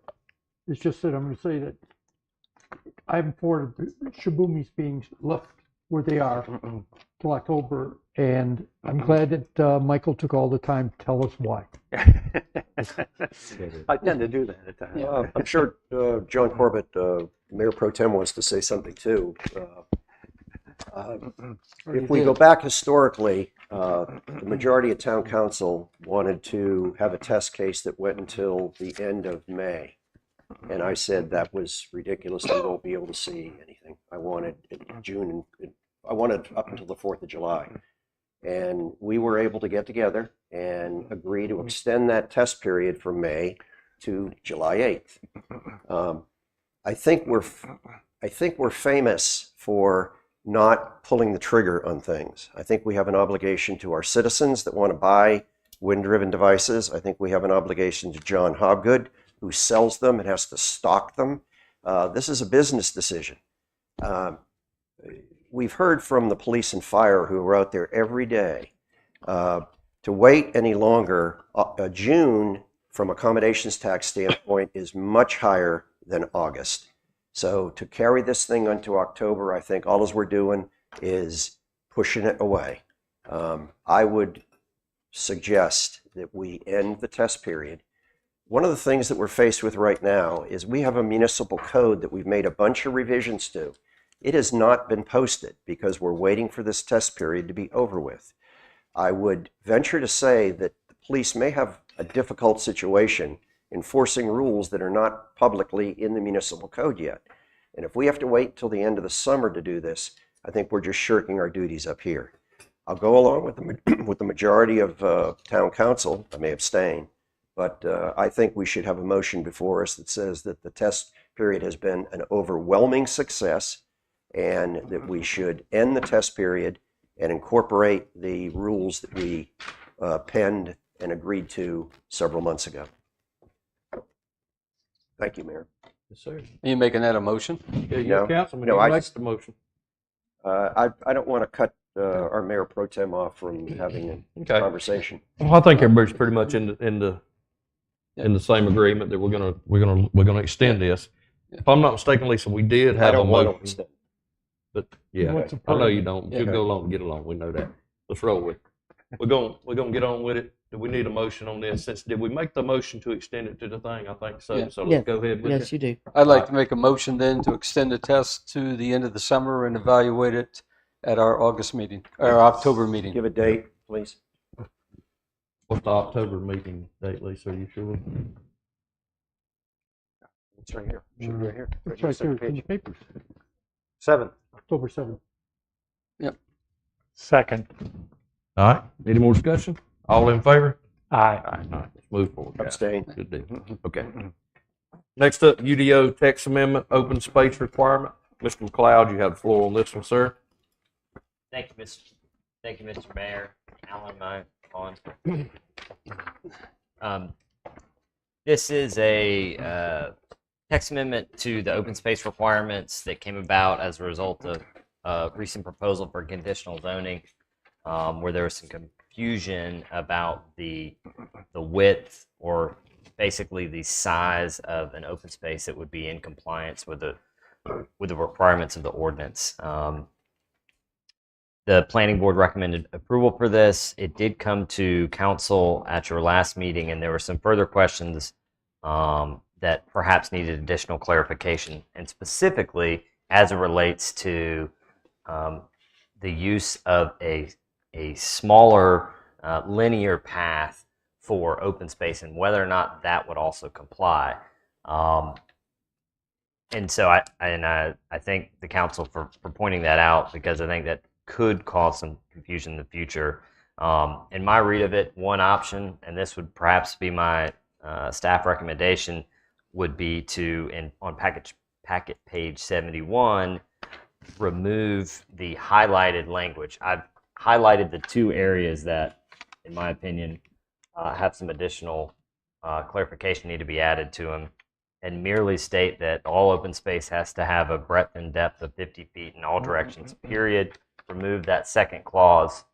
On packet page 72, walking or bicycle trails are also included as potential uses for open space. However, that does not stipulate that the open space can be 10 feet wide. It just says if you've got a large open space, if you want to put a walking or bicycle trail on it, you're perfectly open to do so. With that, Mr. Mayor, I'll turn it back over to the council for any further questions that you all may have. Good, sir. Mr. Mayor, yeah, I had raised the objection at the last meeting, and I'm glad that Wes has reviewed this. I agree with exactly with what he made some changes from what we were looking at from the amendment, text amendment the last time, and I agree with taking out that highlighted, the yellow on 4.15. Exactly what we want to say. And I commend the planning board for bringing this to the town's attention, because it was it could have been an issue. And thank you, Wes, for your work on this. Anyone else got anything? I got a motion. Go with it. I move that we accept the planning board recommendation, schedule a public hearing for August 5th, 2024 at 7 p.m. All right. Do I have a second? Second. Any more discussion? Do we remove the highlighted parts? The draft before you for your next meeting will have that have it removed Yes, sir. for the public hearing? Okay, Yes, sir. good. Any more discussion? Nope. All in favor? Aye. All right, moving on, thank you. Next up is the one that we got right here at the end. This is basically just tidying up something that we already had. It's the service agreement with the Cape Fear Council of Governments. The money has already been allotted. This is just something that was missed. We just need to go back and reach for a motion to approve this service agreement. I know the council just got it here at the end, but if you glance over it, if there's any questions, if not, I'll be seeking the motion. I've read it through just tonight. We were just given this as we sat down here tonight, but it looks. I think most everybody knew it. It just wasn't brought up at the last one. to get Thank you, approved. Lisa. This covers the Council of Government providing the planning department support to us, Yes, sir. period. Right. Yep. Okay, yeah. I'd like to make a motion. Or an amount not to exceed 65,000 that you've already budgeted. Yes. All right, go ahead, sir. I make a motion that we approve the service agreement for an amount not to exceed $65,000, which is already budgeted. All right, do I have a second? I'll second it. Go ahead. All right, any more discussion?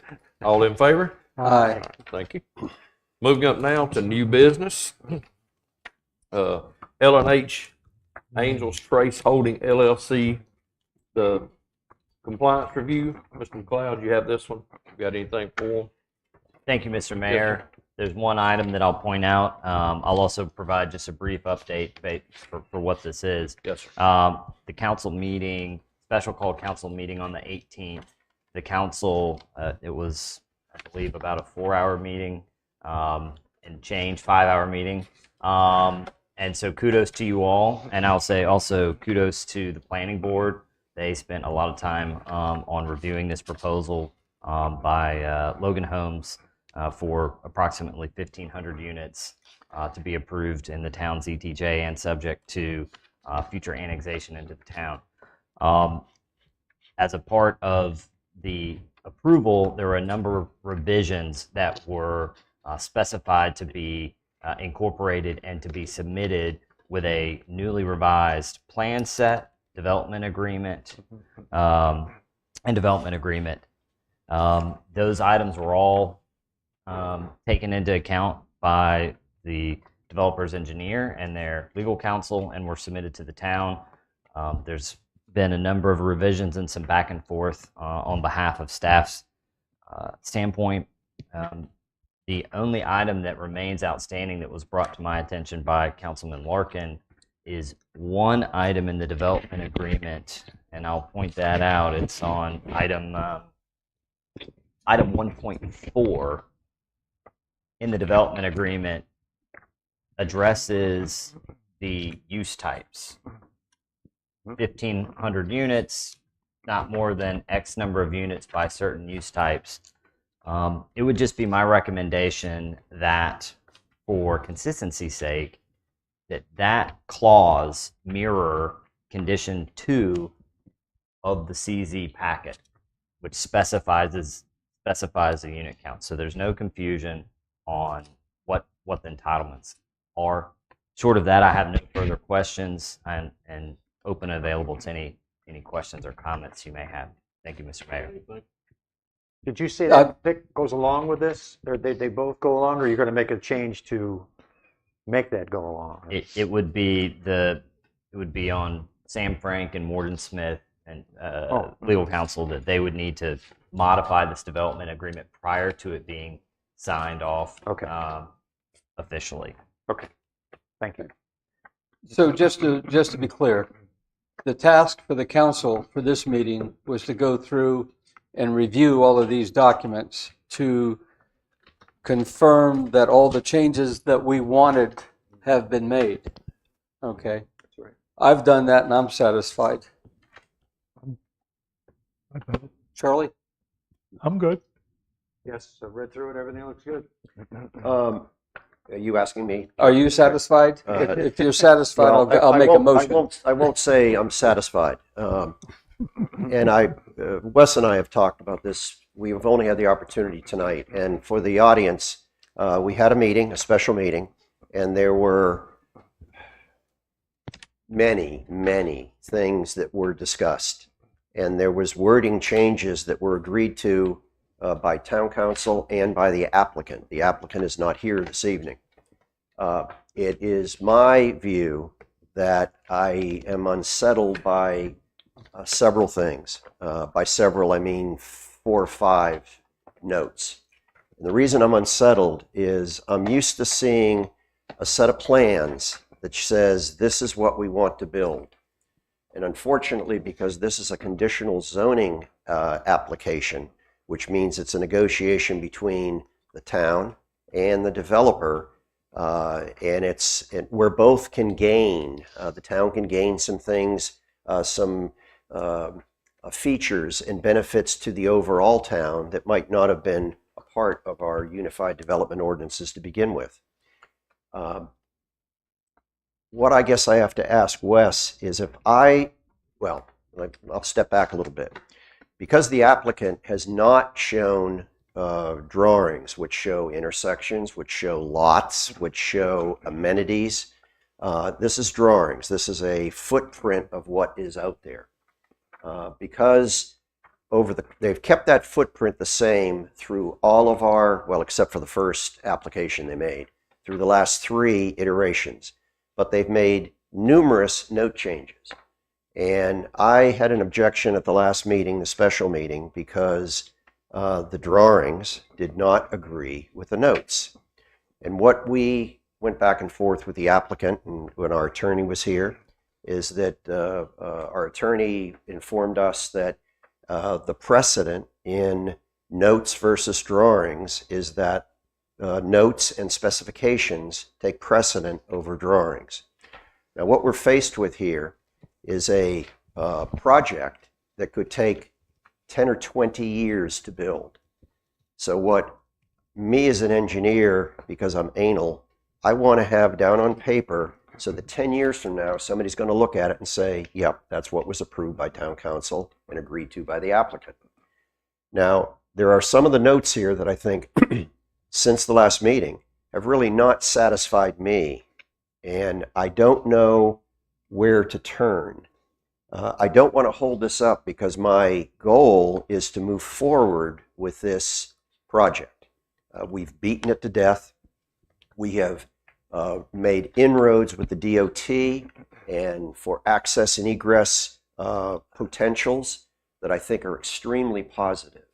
And I prefer this application and the layout of the subdivision over what was previously approved by right, as we call it, which would have agreed with our ordinances with the prior owner of this property. So I'm in favor of it. But what I don't want to see is something even next week where somebody says, no, no, no, that's not what was in the notes. And I'll give you an example. This is just one example. The applicant wanted to put in a lesser pavement section than is required by our UDO. An example would be, we want 2.5 inches of asphalt with 8 inches of aggregate underneath it. They wanted to put 2 inches of asphalt with 6 inches of aggregate. My desire was to say, absolutely no way. We are going to take those roads over, and I don't want to put a burden on our citizens 10 years from now because the roads aren't living up to their design service life. Follow our code. They said, okay, we will. But there is a undercut requirement that's in our spec. And I think the undercut requirement is something that could be designed on the fly by an engineer. But there are rules for dealing with that within our present UDO. They have absolutely just said, if they can come up with an engineer that says the undercut's not needed, then it won't be needed and we can't do anything about it. I'm not going to agree to that.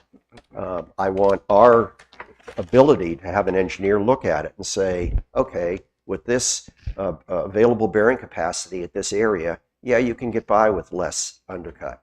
But unless an engineer that is working for us agrees to that, I am not going to want the town to take something that is not as doesn't have the same structural number in the design tone. Now that's just one. There's 3 or 4 or 5 others. Now, how do we deal with that? But that's thank you, Councilman Larkin. So, one, I think if there's a discrepancy with your understanding of the approval and what is before you, then all of those items need to be specified, and that's something to be managed with staff. To that point about undercut and the road specifications, my recollection was that I wanted to point those out specifically and that we discussed them. And so I didn't think that there was any further matter that required clarification, but perhaps there is, and that there was an allowance for them to potentially not have to do 18 inches if there was. And we have a provision for that, but the Right. provision is very clear, and I want them to reference what that provision is.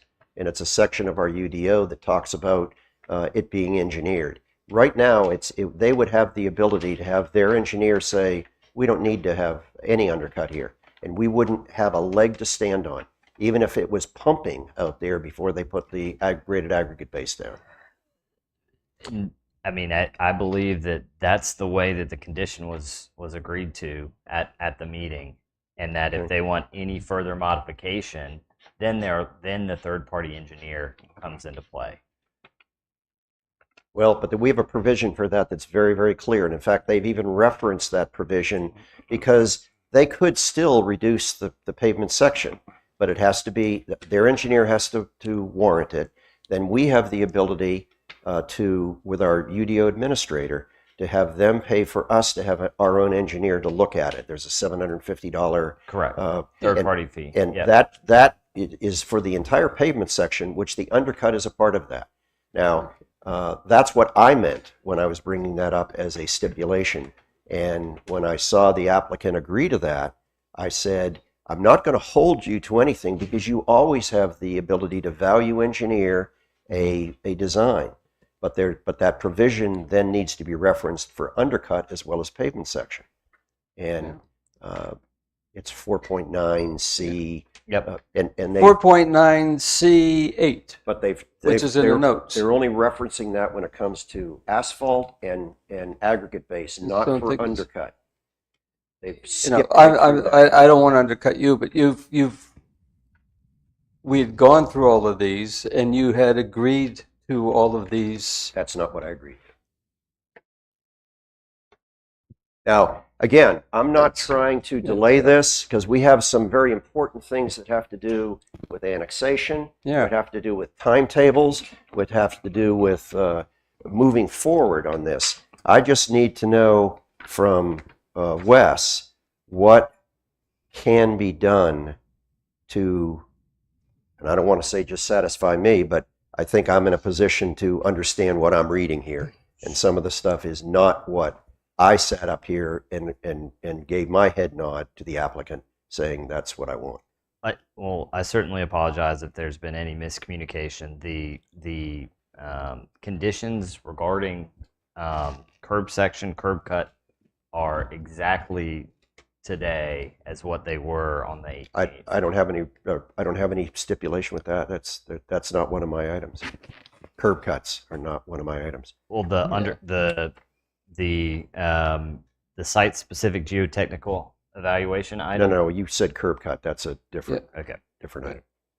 The two bullets next to 4.9D regarding those are It has asphalt thickness and aggregate base. It doesn't, and then undercut is dealt with in another sentence, which doesn't give us the opportunity to have any input into whether the undercut is needed or not. And the approval on the 18th had that exact same bullet. A professional engineer concludes that in situ soils or suitable undercut can be adjusted. Okay, that wasn't what I was agreeing to. And at that time, they were still at 2 inches and 6 inches of aggregate base. They were agreeing to follow our pavement section. They had come back to the meeting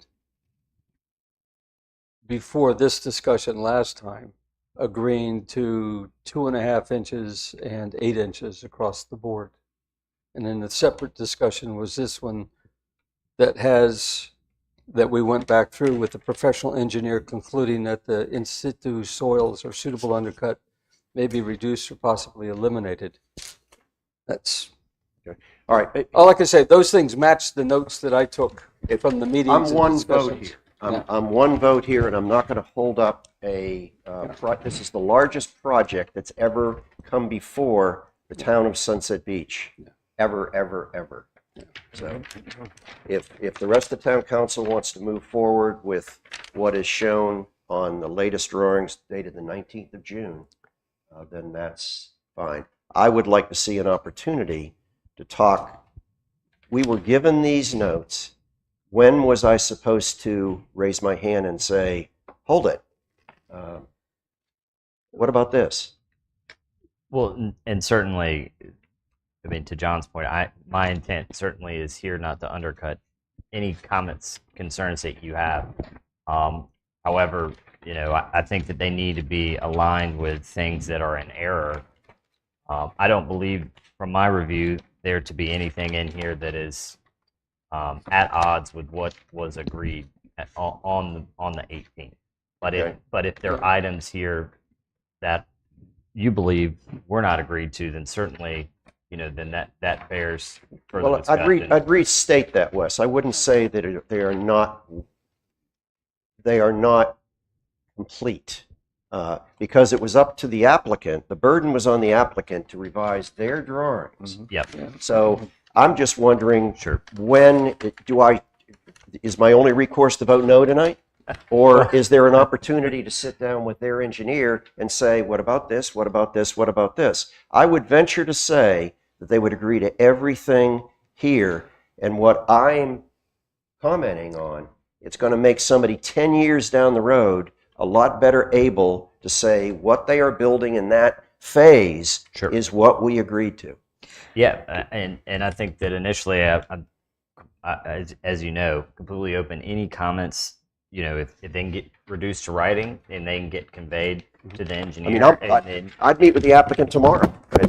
But we can just make sure to flesh out any things that maybe your understanding is at odds with theirs, or whatever it may be. What are your other 4 points? Briefly. How much time do we have? There's no About 2 minutes.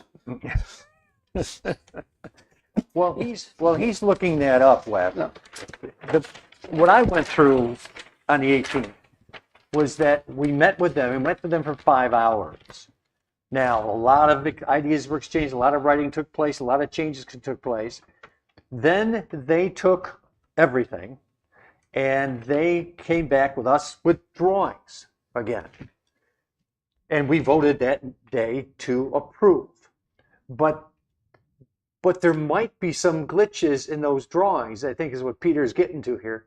And we got to have a chance to somehow say, now, we've gone through all of this 5 hours. Here's all you wrote down. You've given us this plan. I think you forgot something here. Sure. Where Peter could sit down maybe with their engineer and say, remember this, remember this, remember this, and sort of straighten things out a little bit. I think we still have a step there that we've got to be able to, take. Let me echo what you're saying, too. I don't think there was any attempt on the applicant to get away with anything. No, I agree with that wholeheartedly. I look at here and I can see how they they tried to reflect maybe what their understanding was. I just think the town council needs an opportunity to be able to not only look at the drawings, but then have a discussion and say, hold it, what about this point that I think you agreed to? They could make the statement, we didn't agree to that.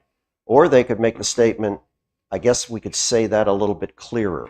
Like there were several things that you brought up about them revising their maximums on some of the drawings because it was not clear. It was confusing. It was convoluted. And what we all want here, I'm sure, is as this largest project we've ever done in this town, which is extremely controversial, that it be done the way that we believe we agreed to. So tell me how I do it. I mean, I'll do it tonight. I'll do it tomorrow morning. Can I make a suggestion? Okay, you've got 3 or 4 points. Let us know what those points are. Then you kind of let us know whether these are make or break, realistic to do. Yes. Okay, that takes us to step 2. Then we say, we put a condition in this hearing that's going to take place on August 5th, that it haven't been worked into there, we just won't do it. And for that next meeting. Now, the key thing is to get through and get us to the point where we can get the annexation initiated. And we don't want to screw the pooch. Sure. But we still want to make sure that we get the things identified. Pete has been very consistent all the way through here in identifying very positive things that the rest of us can't handle. But it should be, and this is the question for you, can we identify those things, go through our process to approve the reviews with the condition? So think the question is absolutely, if there's things that are in error that were not properly reflected, I am certain that they are willing to include those modifications. However, if there is anything at all that is outside what was approved on the 18th, that is out of bounds on where we are. Technically, this has been approved subject to revisions, period. Yeah. So, going back and saying, well, I thought this or whatever it may be, if it perhaps is not their understanding, then I think that we'll find ourselves in not the place we want to be. Let me say this. If I'm mistaken, y'all tell me, but I don't think I am, because I sat here through all this. It was plainly said that everything was said numerous times between them. It is recorded. What is recorded will stand. Yep. What is wrote down will stand. So if there is anything, we have the proper recourse to handle. Yes, sir. It's there. Yes, sir. So, it's just a matter of putting it to them, Pete, getting it to them where we can work it out. But it's there. That was plain with applicant. It was plain with us. This is the defining document right here, recording this, everything it said. Through the quick thing, because they were really trying that next day. They were reaching, we're going to try to have it to you tomorrow. They did a and they great could job. have missed They a made word an or honest attempt Yeah.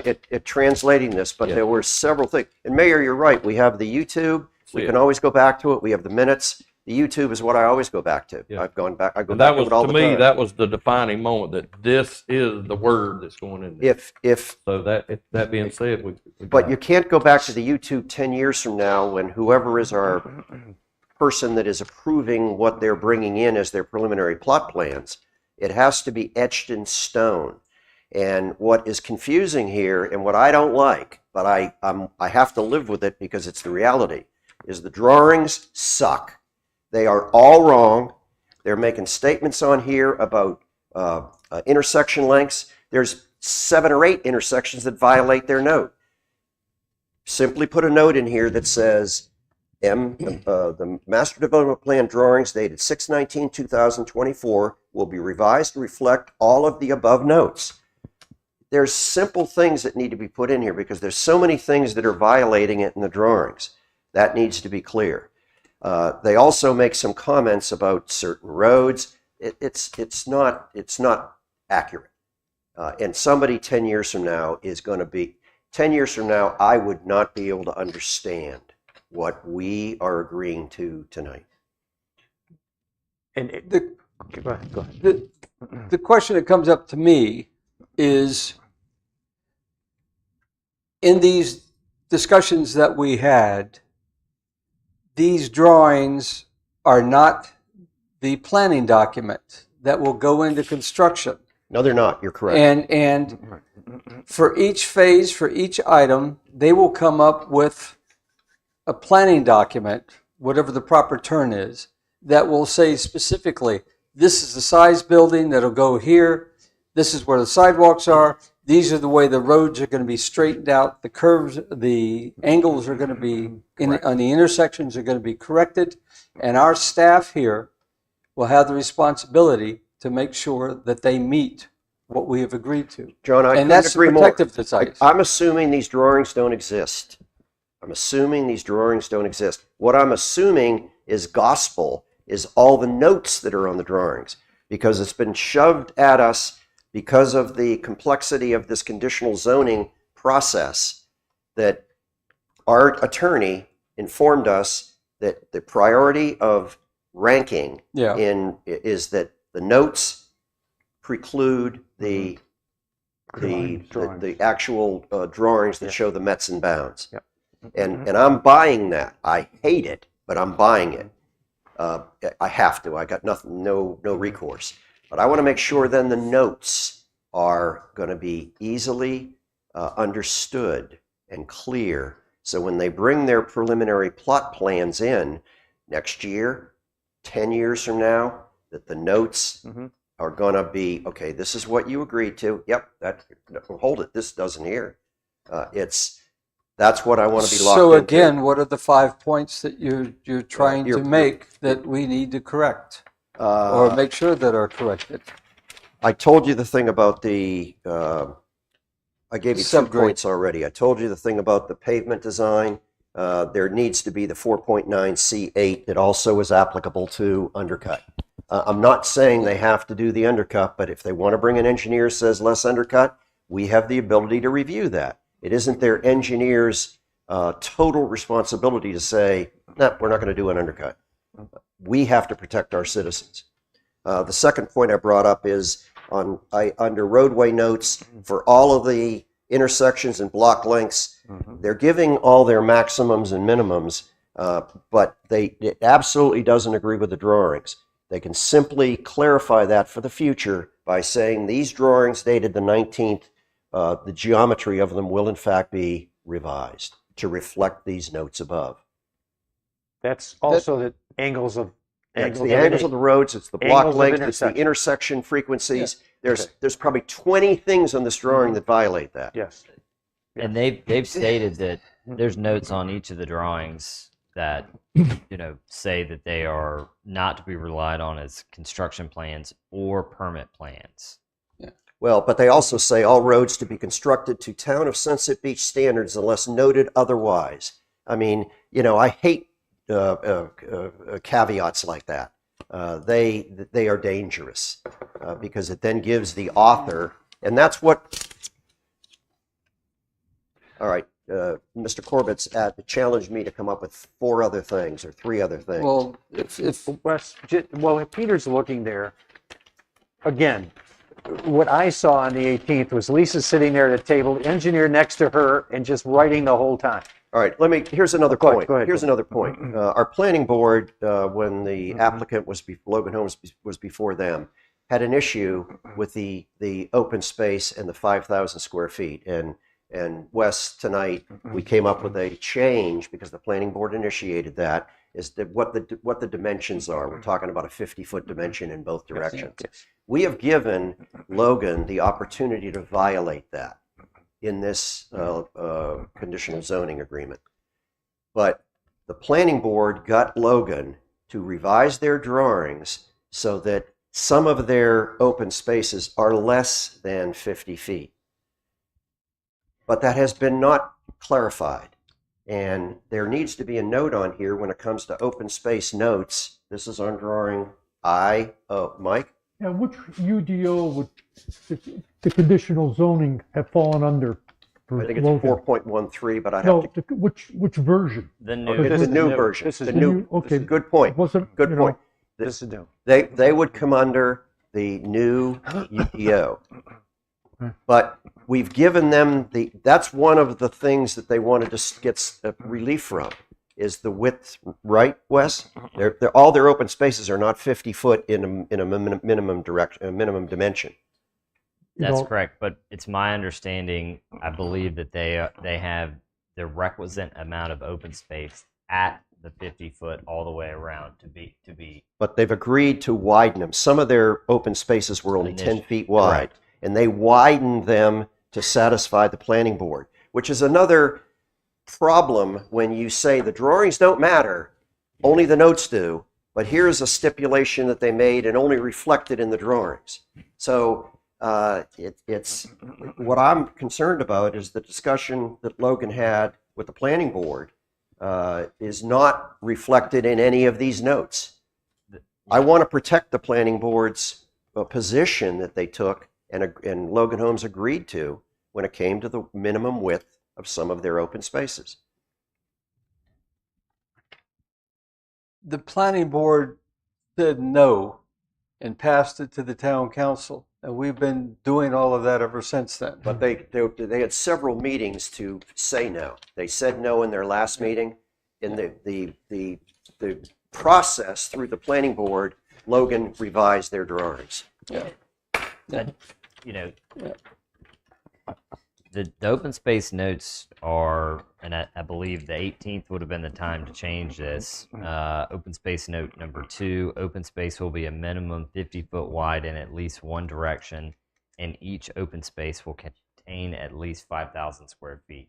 That would have been what was agreed upon at the meeting on the I'll admit that. Yes, that was agreed upon. I'll And this UDO amendment we just did today was a result of not having it in previous UDO. So there was a Logan and Holmes was not held to that for this. You're right, this John. issue. I missed that. However, the spirit of it was they had widened them because some of their open spaces were only 10-foot wide before, and the planning board got them to widen them to like 25 or 30 feet. So I missed that. Yeah. Now, what Pete's going to go through and get 3 or 4 items that are missed, and Wes is going to go and see if we can get Logan and whatever to put them. Well, I'm looking for guidance, guys, as And to if they don't, what to do. If they don't, we kill this whole thing. No, I don't. That's the last thing I want to do. That's the last thing I want to do. Our process sucks because we've had no opportunity. We were handed these drawings, and we're supposed to come here and say, yes, we approve them, or no, we don't. That's not fair to us or to the applicant. I question why we got handed this by the planning board when it was not totally complete. Well, the planning board denied it. I know, Yeah. but I'm Well, saying. that's, you're going way back in history now. I know, well, 3 months. Well, that's way back. That's for not this the thing. planning board's fault. Yeah. It is. The planning board did a very good job to improve these drawings. We got a much better generation of drawings You have, And than Mr. they started with. Maybe, Mr. but Mayor that's and Council, if I invested may, I do think it is worthwhile to point out the applicant is not here to have the benefit of responding to any of this. And it is also my understanding that all of this has been reviewed and negotiated in good faith all along. And I don't necessarily believe it is, you know, this is my opinion. I don't believe that we should be going back upon something that we have already agreed upon. And these items have been reviewed extensively. And this material, this plan has not changed in a substantial amount of ways for a period of 6 months. So, you know, the time, unfortunately. Oh, I'd beg to differ. There's been huge changes made in setbacks, in all kinds of things during this process. Wes, all I'm saying is, at the last meeting, we made a lot of changes. Yes, again. sir. And we voted to approve, but then they sent back to us, okay, here it is, review. Under the condition We that review we it. would have an opportunity Yeah. to Review. review their Yeah. new drawings. Yeah, we reviewed. Now, Yeah. Peter, being the engineer in the group, Sure. Peter's come up with some things. Now, what happens? What's your rule now? Do you go back to Yes. Logan and say, Yep. we've got a few questions based on the last Absolutely. Yes, sir. because Yep. we didn't review it before we voted on it. We voted on it. You voted it subject to conditions. and- Yes. So and- if you go back, just go back to Logan. We believe they're doing things in the right. with the right, Yeah, they're they want to do it right. we want to do it right. They want to do it right. Yeah. And we've come up with a few things since we I'll give didn't you have that another opportunity. Let me give you another example. Up Please. the area along Seaside Road, as you come down from Georgetown Road, I got it. from Georgetown Road, moving south on Seaside Road 904, all the way down to the Angels Club Road. There was a 30-foot buffer shown on their previous generation of drawings. Now there is not. And I know that we brought up the point, how can you even maintain a 30-foot buffer there? If this is tying into their commercial strip. And when I see things like that, I say, hold it. That was addressed and that was agreed to, that they would be subject to the street yard parking requirements, and that for their commercial frontage they would not put a buffer. That's in that'll be in the minutes and reflected in YouTube. Okay, I didn't remember that, Wes. That was, Because I know there was a thing on Georgetown Road that had to do with their 30-foot buffer, and they revised that. And that was the only thing I saw. And their verbal is that even with NCDOT changes, they will have a 30-foot buffer Right. all around Except for the commercial. Along the residential portion. along the residential portions. Yeah. Well, So- And but they had a 30-foot buffer Wow. there before, and now it's gone away. I never agreed to that. That was agreed upon. All right, well, Wes, you could be right. Maybe I was asleep. Wes, can we agree that we can take back these 4 or 5 or whatever things that we've come up with since they've submitted the new plan, even though we voted on it, where there's some discussion can take place between Logan and the council. They don't have to come here to a meeting. Maybe Pete can meet with them or something like that and talk to their engineer. There's a couple dozen things in here that Logan, I think, did a great job of incorporating now into this latest set of drawings. I'm not trying to say they did anything that wasn't appropriate consciously.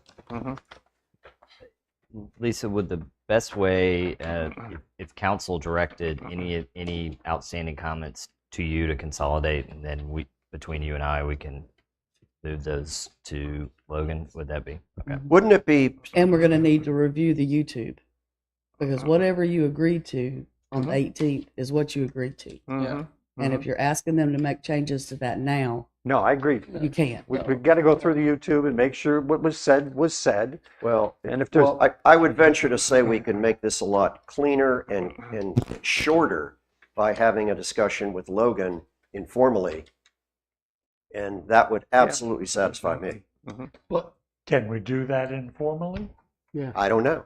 And the question being is that if we informally talk to them and there's changes that come up that we want that weren't done on the 18th, when we had the YouTube, do they really matter? That Got a problem. No, we voted to accept this as long as they reflected all of the changes That's in it. this latest set of drawings. that's it.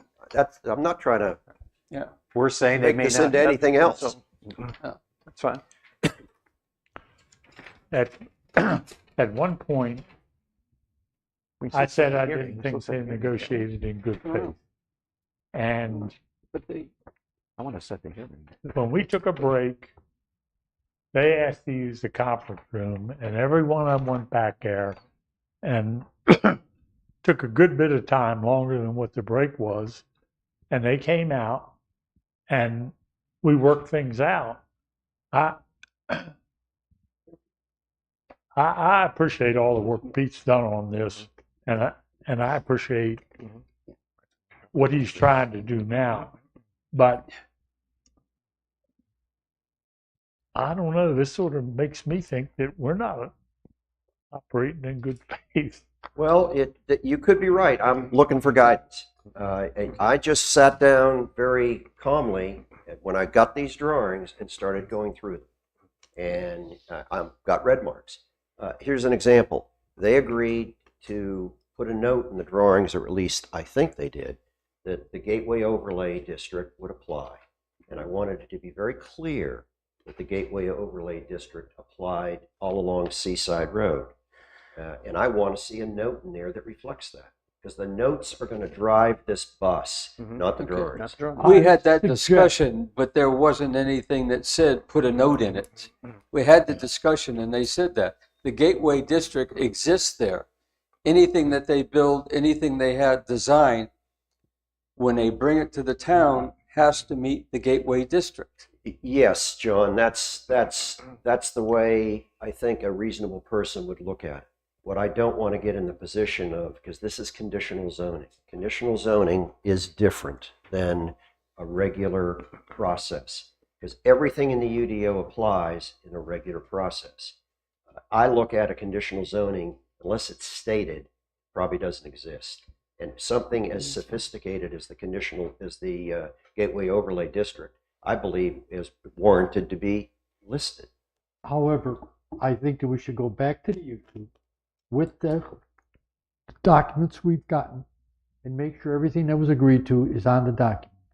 And if it is, then I think we go ahead and approve it. If it isn't, We're not going back to renegotiate. Well, I'm not talking about a negotiation. I'm not talking, if the applicant says, no, I never agreed to that, and I can't, or somebody here can't convince them that they did agree to that, man on man, then I'll give up the ghost. But I think that we have to go back to YouTube and see what was Well, agreed upon. I don't Our have memories- any more time to go back and watch 5 hours of YouTube. Well, you don't have to. We've got staff. Oh, come on, give me a break.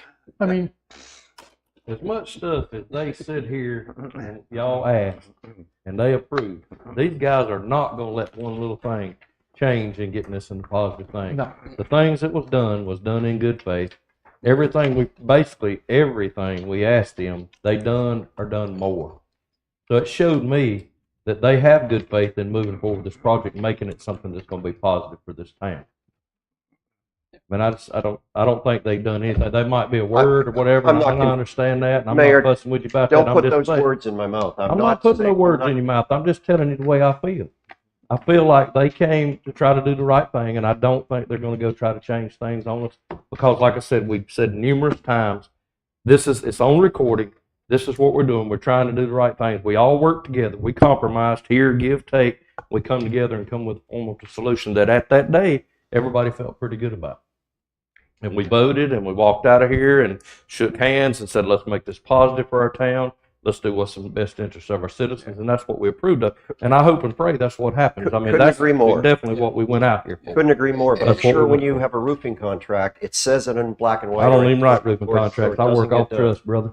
Well, If you don't believe it, ask anybody to take my money. okay, when I write a I roofing trust. contract, So it's. we're kind of digressing here.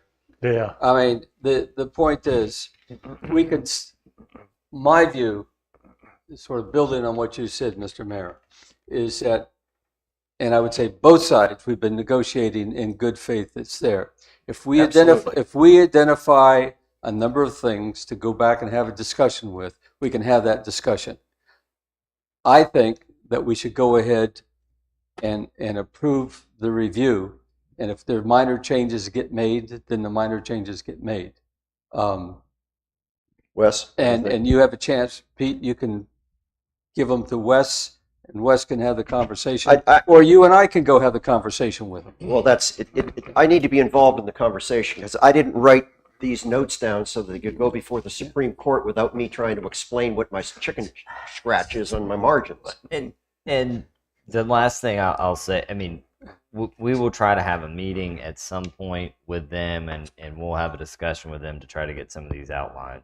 The item with the development agreement and the unit count, from my review, is the only thing that requires modification. The last thing I'll say is there's a difference between, is there something that they agreed to change that they did not change that needs to be changed?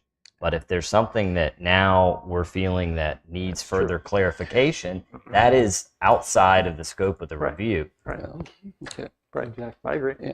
I agree with that. All I can do is explain to the rest of council before we vote as to, well, I guess we've already voted, so this is an exercise in futility.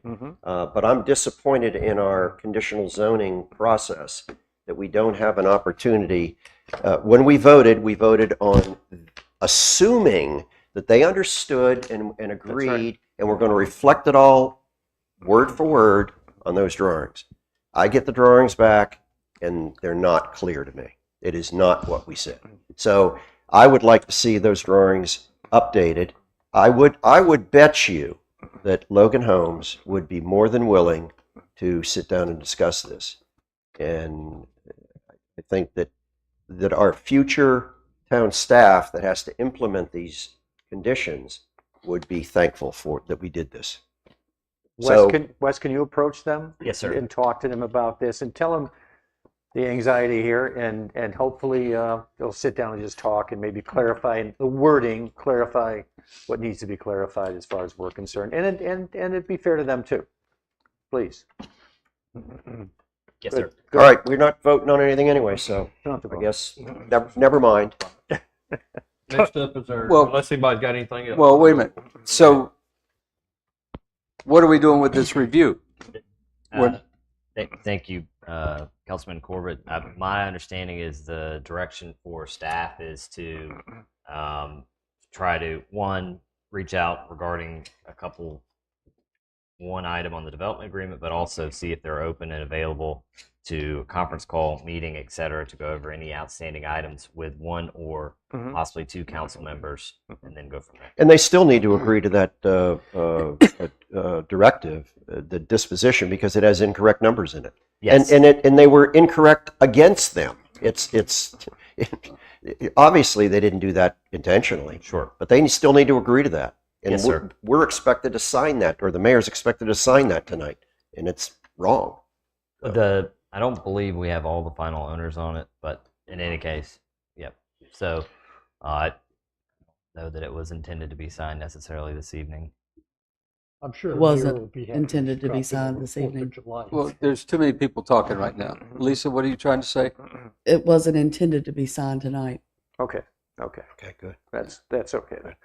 And we can definitely have a conversation with Logan. But if they say that that's not what was agreed upon, then we have to go back to the YouTube. Oh, yeah. I'll bet you dollars to Whatever donuts happens that they'll on agree. The YouTube is what has to stand. No question. We all agree. No We all question. agree on that. No question. Okay. I think they thank missed you. some things that the YouTube would Thank you. support, and I think in openly they'll say, you're right. I can add that word. I can do this. I can do that. But I would think that it would be advisable before we set a meeting with them that we review the YouTube where these problems or conditions that you say aren't met, so that we'll be able to point them to this exact location of that discussion on that particular item.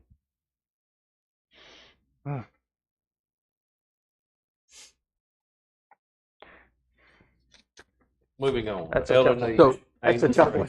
That's not gonna gonna take a comment. lot. So we are tabling the compliance review. No, No. this was just a No. staff No. report review. There really was no kind of There was no- anything for any kind of movement or whatever. It was just the Okay. attached report for y'all to view over. All right. Now, moving on to the LNH Angels Trace Holding LLC annexation request. Again, Wes, this is you, sir. Thank you, Mr. Mayor. Before you is a annexation request that is in accord with the agreed upon condition for the LNH conditional zoning request. As they promised, they've submitted their petition to annex. The next step is to schedule a hearing and ultimately act upon that annexation. We would schedule a hearing. It'd Yes, be sir. a public hearing for us. Yes, sir. Is there any dispute over parcels, over the church, the religious? Is that something that is we're going to be discussing tonight, or does that still have to be worked out? So thank you. That is a good question. The petition has been submitted with the church's signatory also Yes. as part of the petition as well.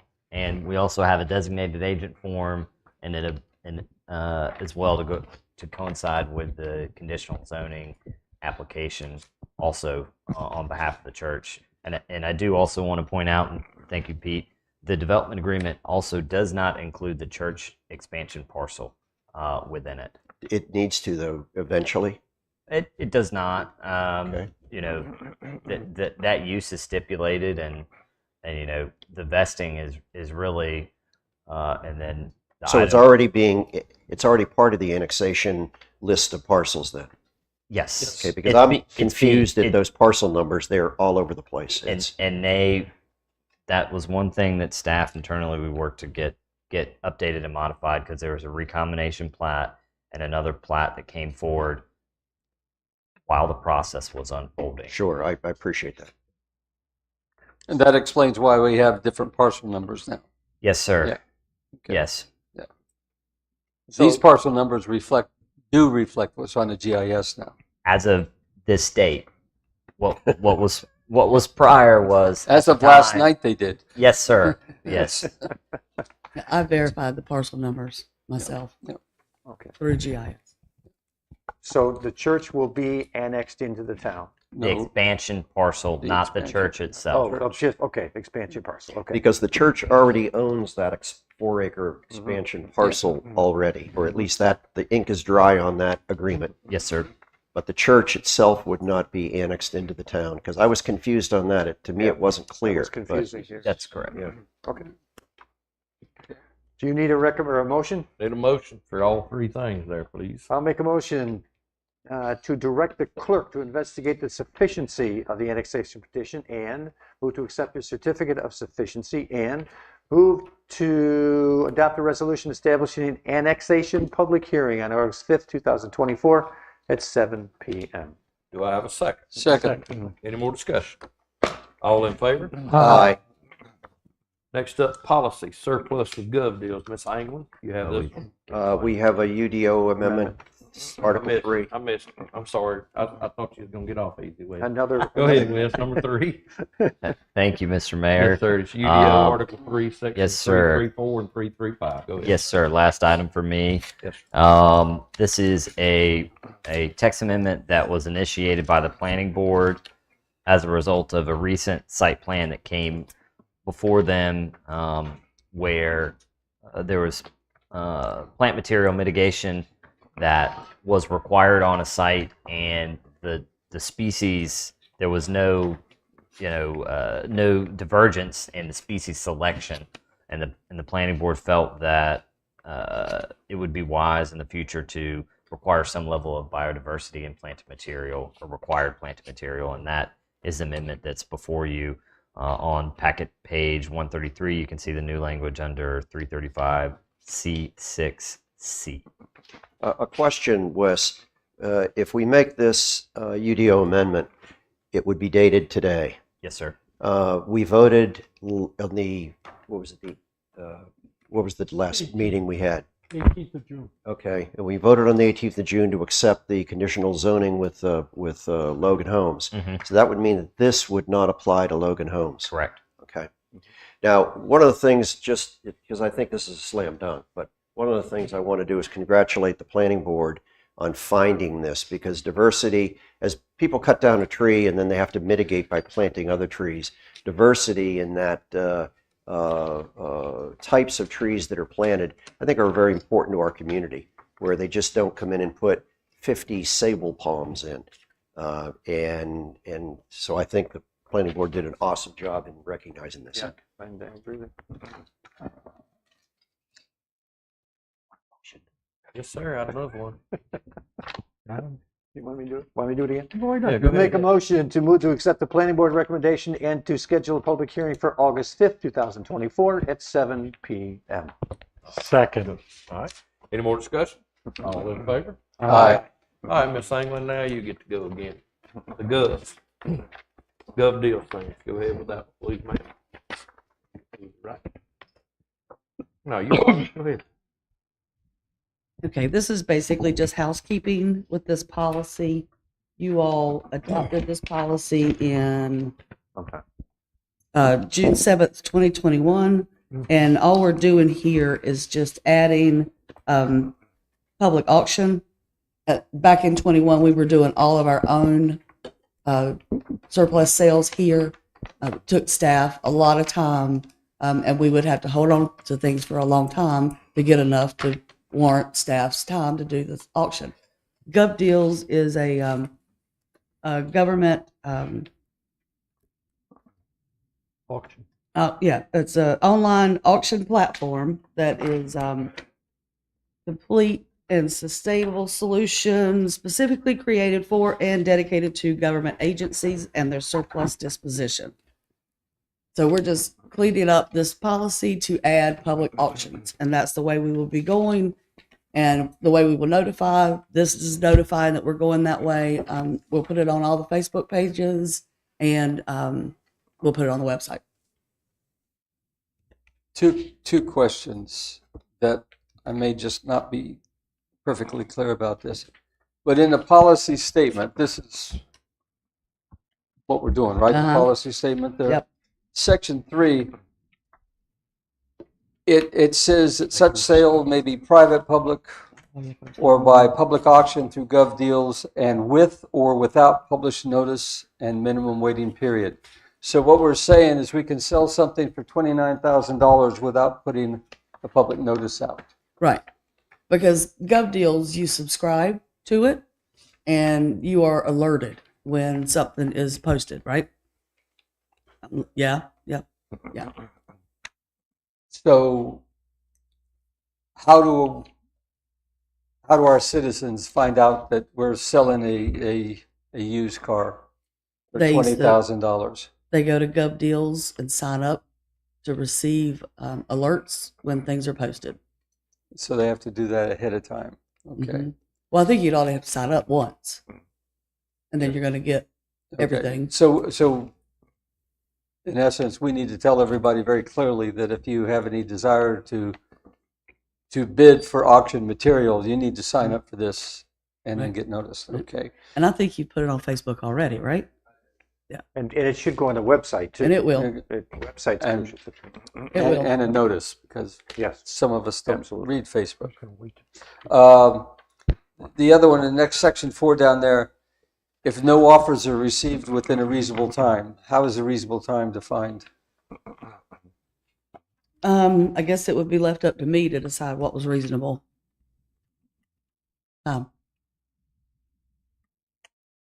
Normally, that's going to be at least 30 to 90 days, just to let things stay there. Yeah, but that's, shouldn't it be specified, or? at What are you least- saying, John? Checks and balances, just to make sure that it's. Yeah, just sort of, You can put a number there. I've never done one of your auctions or anything. Well, I've it's never like bid on selling this. something What- on eBay, but the problem is, if I want to sell my kayak, I'm the only one that cares about it. If we want to sell the police's UTV because they're going to buy a new one, that's a little different. So it's, And we set the reserve Yeah. amount of what we will not take less Okay. of. We set that, but hypothetically, we could take and know that we're going to put something up there that's a good value, large piece of equipment, and only insiders know that we are getting ready to sell that piece of equipment, and then put it at a reasonable price, but because people who have insider knowledge, say like a council member, decide to I know it's going up tomorrow, so I We hit won't the- let you know. I hit the bid. I mean, that's Don't tell Joe. the type of concern. I don't know. This seems a lot of wiggle room in terms of what a reasonable time is. other municipalities, I think this is very popular with them, Gov Deals. I mean, we We're buy probably the things on only Gov ones. Deals. I'm not arguing about doing it. I just I see. wonder if there should be a time limit. We use this in Ohio, and what's different from with the online auction versus the way the town had historically done an auction is anybody with an internet connection that is interested in an item can find it and can bid on it. If somebody wants to board a plane and fly here and pick up an old police car and drive it home, they can do that. Where previously we posted a notice on the door, an ad was run in the beacon, and only people that either walked into our doors and saw that ad or subscribed to the beacon saw that thing for sale. Where now it's a searchable item. So if somebody's familiar with Gov Deals and they're looking for a kayak, if they're looking for a saddle for a horse, which we don't have, by the way, but you could search those things. When we get Majestic Oaks, that's when we'll get the horse. I'm joking. No. Of course, it may be cheaper than the But patrol you car. can do a string search for anything that you want, from an office chair to a hovercraft. And if it shows up and you're willing to drive to Texas to get it, or willing to drive to Sunset Beach in this case to get it, then you bid on it. Auctions are typically 7 to 10 days. So if we're hamstringed into a 30-day, I don't know that we can do a Gov Deals auction for 30 days. My Yeah, but intention, this doesn't even say 7 to 10 days. It doesn't I give, understand. it doesn't give, if you will, a minimum time and this is if no offers, the sentences he's talking about is if no offers are received within a reasonable time, the authorized official, who's me, may retain the property, obtain any reasonable available salvage value, or cause it to be disposed of as waste material. So we may set a reserve on a vehicle. Let's say that we have a vehicle and we set a reserve at $5,000 and we get no bids. Yeah. I mean, we're not just going to throw it away. I then didn't say that. we'll- What I'm saying No, I is- did, but I'm saying we'll likely then lower the reserve and run it Yeah. again for another 7 to 10, drop it to 4,000 or 3,500. Right. So if you decide the reasonable time is 1 day and you got 5,000 on it, 1 day later and you got no bids, you knock it down to 2,500, something like that. I'm just looking at ways to keep it straight so that people will understand what the terms and conditions are, and there's not room for it to be abused. I think we could probably change it mid-auction, but I don't see myself doing that. If the auction's set and it's set to run 7 days, I've purchased things from GovDeals, I've purchased things from eBay. And if I see that it's just been listed and there's another 7 days, I'm not touching it. I'm not putting a bid in until the last It's just gonna jack it up. 60 minutes. Yeah. I'm going to wait and try to and see if it's even something I want to spend. If I want to spend whatever the bid is up to, I won't waste my time. And you If can nobody probably, else has any concerns, I'm you can fine. probably apply for notifications too, that as people bid it, you can see where the price is going. You'd You get a can in notification. eBay, I know, but- Correct. Yeah. It's very similar platform. It sounds good. Sounds good. I think the chief brings up a very good point, that the way we were doing it before was an extremely limited audience. And now we've expanded the audience. No, I'm I not mean, arguing people were with that. buying Yeah. stuff for $1 before because they happen to be the only bidder on it. And the thing could have been worth $400. So Mr. Mayor, Yes, sir. I have a motion. I move that the council approve the revised policy. All right, do I have a second? Second. Any more discussion? All in favor? Aye. All right, going on to the disposition of directives. We've got our public hearing UDO text for the open space. We'll move that one. That'll be at our next meeting on the 5th at 7 p.m. of August. We also have the public hearing for the Angels Trace Road Holding LLC annexation request. Again, that'll be at 7 o'clock on the 5th at our next meeting. And also the UDO Article 3, Section 334 and 335 on August 5th at 7 o'clock. Does any member of council have anything else that needs to be put on there at this time? All right, if not, our next step is the public comments of time period as far as anything that anybody asks. So if you have anything, please come up, state your name. I don't know if you've been here before, name and address.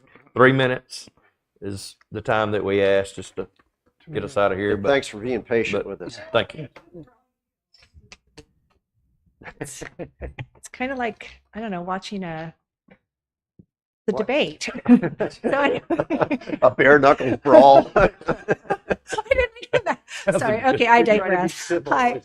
Don't start the timer yet. My name is Rhonda Bunker. I reside at 111 Hybrid Way Drive. I'm tired. Calabash 28467. And the reason I'm up here tonight is, first of all, thank you for all you do. And secondly, I sent y'all an email about 6 weeks ago in reference to Highland cows. And some people saw it, some people didn't. I'm sure some people just went delete. But anyway, let me kind of tell you a little bit about why I'm proposing this. I do a lot of work with Highland cows. They're basically better behaved and more docile than most dogs, and quite frankly, a lot better behaved than a lot of the people I see on the beach every morning. So they are about the size of a German Shepherd, well, more of a Great Dane, I would say. I've been doing photo shoots with these guys for the past 2 years, and we always bring the babies. And they are so calm, I can lay a baby on them, and I sent you all some of the pictures. I can put flowers on their heads, and they don't care. All they want to do is be pet and loved. I recently did a shoot where I got a call from a lady who her mother-in-law was dying and she had dementia and she was very unhappy. And she said, she loves animals. Would you please do this shoot? So I went up there and met with her and did the shoot. I spent about an hour and a half with this family. And last week I got an email stating that she had passed, but that was the last time they saw her smile. And the reason I bring this up is animals are good for people. They're good for the town. They're good for the PR. And the reality is this, I didn't come up with this idea. I post a lot of my cow pictures on Facebook, on Friends of Sunset Beach, on Nextdoor. It's the people that live here. It's the residents, it's your constituents that said, hey, can you do those cows at the beach? They're on leads, and per the pet policy on your website, it says pets must be constrained on a 10-foot lead or less in control of the owners. That is the case. They are on a 6-foot lead. There's 2 cows, we rope off the area. So it's not like a stampede. I'm not going to go Bull Durham on y'all. Secondly, it says pet owners must pick up their waste. We have cow pooper scoopers. And any venue that I brought them to, they poop, we pick it up. I was just at a lavender field a couple of weeks ago. I got rave reviews from the owner. She wants us to come back next year. Highland cows walk into Hobby Lobby. They're everywhere. People love Highland cows. And I have 29 responses on Nextdoor, over 32 responses on Facebook. And then God bless her, one of the business owners in town started a petition, called me and asked me to pick it up and signed it. And I'm going to read you what the petition said. We heard about the Highland cows being brought up to come to the beach, hopefully. I know. For the family photographs, we would love this and vote yes, please, 100%. We think this would be a wonderful event for our locals, tourists, and the community. Please consider how fun and meaningful it'll be for everyone involved. Thank you. I don't need assistance. I have 2 cow people. I block it off. We're responsible, and people want it. So I guess my question, go ahead. I got a question. Sure, Mike. Why Sunset Beach and not Ocean Isle Beach or one of the other beaches? Because this is where I live. This is my beach. And let me tell you, You're in Calabash, aren't you? yeah, but this is a beach. I mean, let's split hairs. This is the closest beach to me, right? Okay. First of all, it's the closest beach. This is a beach I go to every single day and walk my dogs. Secondly, the people that want this are your constituents that live in Sunset Beach. I can do it south of Merle's Inlet. I can also do it up in New Bern. The point is, the residents want them to come here. They don't want to have to hike an hour, hour and a half, 2 hours. I don't want to go back and say, well, guys, fill up your gas tanks. We can do it, but it's a 2.5-hour drive. They came to me. I'm coming to you on behalf of the residents. And I don't want to take them further away. I want them to be in the backyard where the residents can ride their bikes to the beach. We're looking at October after season's over, and there's no negative downside. If anything, it's positive PR for y'all. And it's punitive to make the residents go elsewhere for something that they want that we can easily accommodate right here in Sunset Beach. I have a question. Mm-hmm. Where do you keep your cows? The cows live in Asheboro. They're not my cows. They're a couple that I met 2 years ago. Been working with their cows ever since. They have a 3 and a 6-year-old. The kids get home from school. They run out and play with the cows in the yard. So they live in Asheboro. I wish I had cows. Oh my God, they're so cute. I would think, you brought it to the council. This is something they can discuss two on two, not more than that. But if it's something that they look and they want to put on the next agenda, then they come forward to me, and that's something we could actually add once they talk to my folks. Okay, thank you. Let so me much know. for your time. Yes, Thank ma'am. you. Thanks for coming. Thank you. Anyone else on a public comment on anything? Anything Sir? that has to do with the town. Anything, period? Anything? Uh-oh.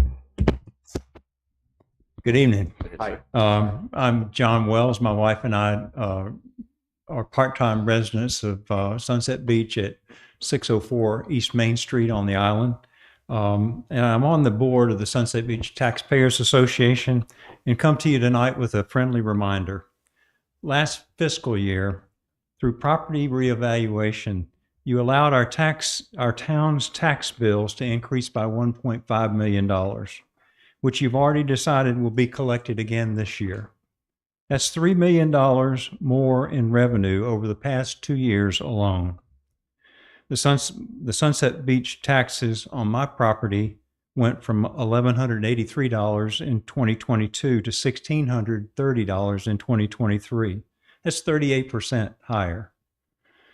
Due to comparative property values, much of these dollars are paid by island owners, many of whom are non-residents like myself. In light of the past 2 years, I'm not sure how you all function without that $1.5 million revenue windfall per year, and I'd really like to believe it's temporary.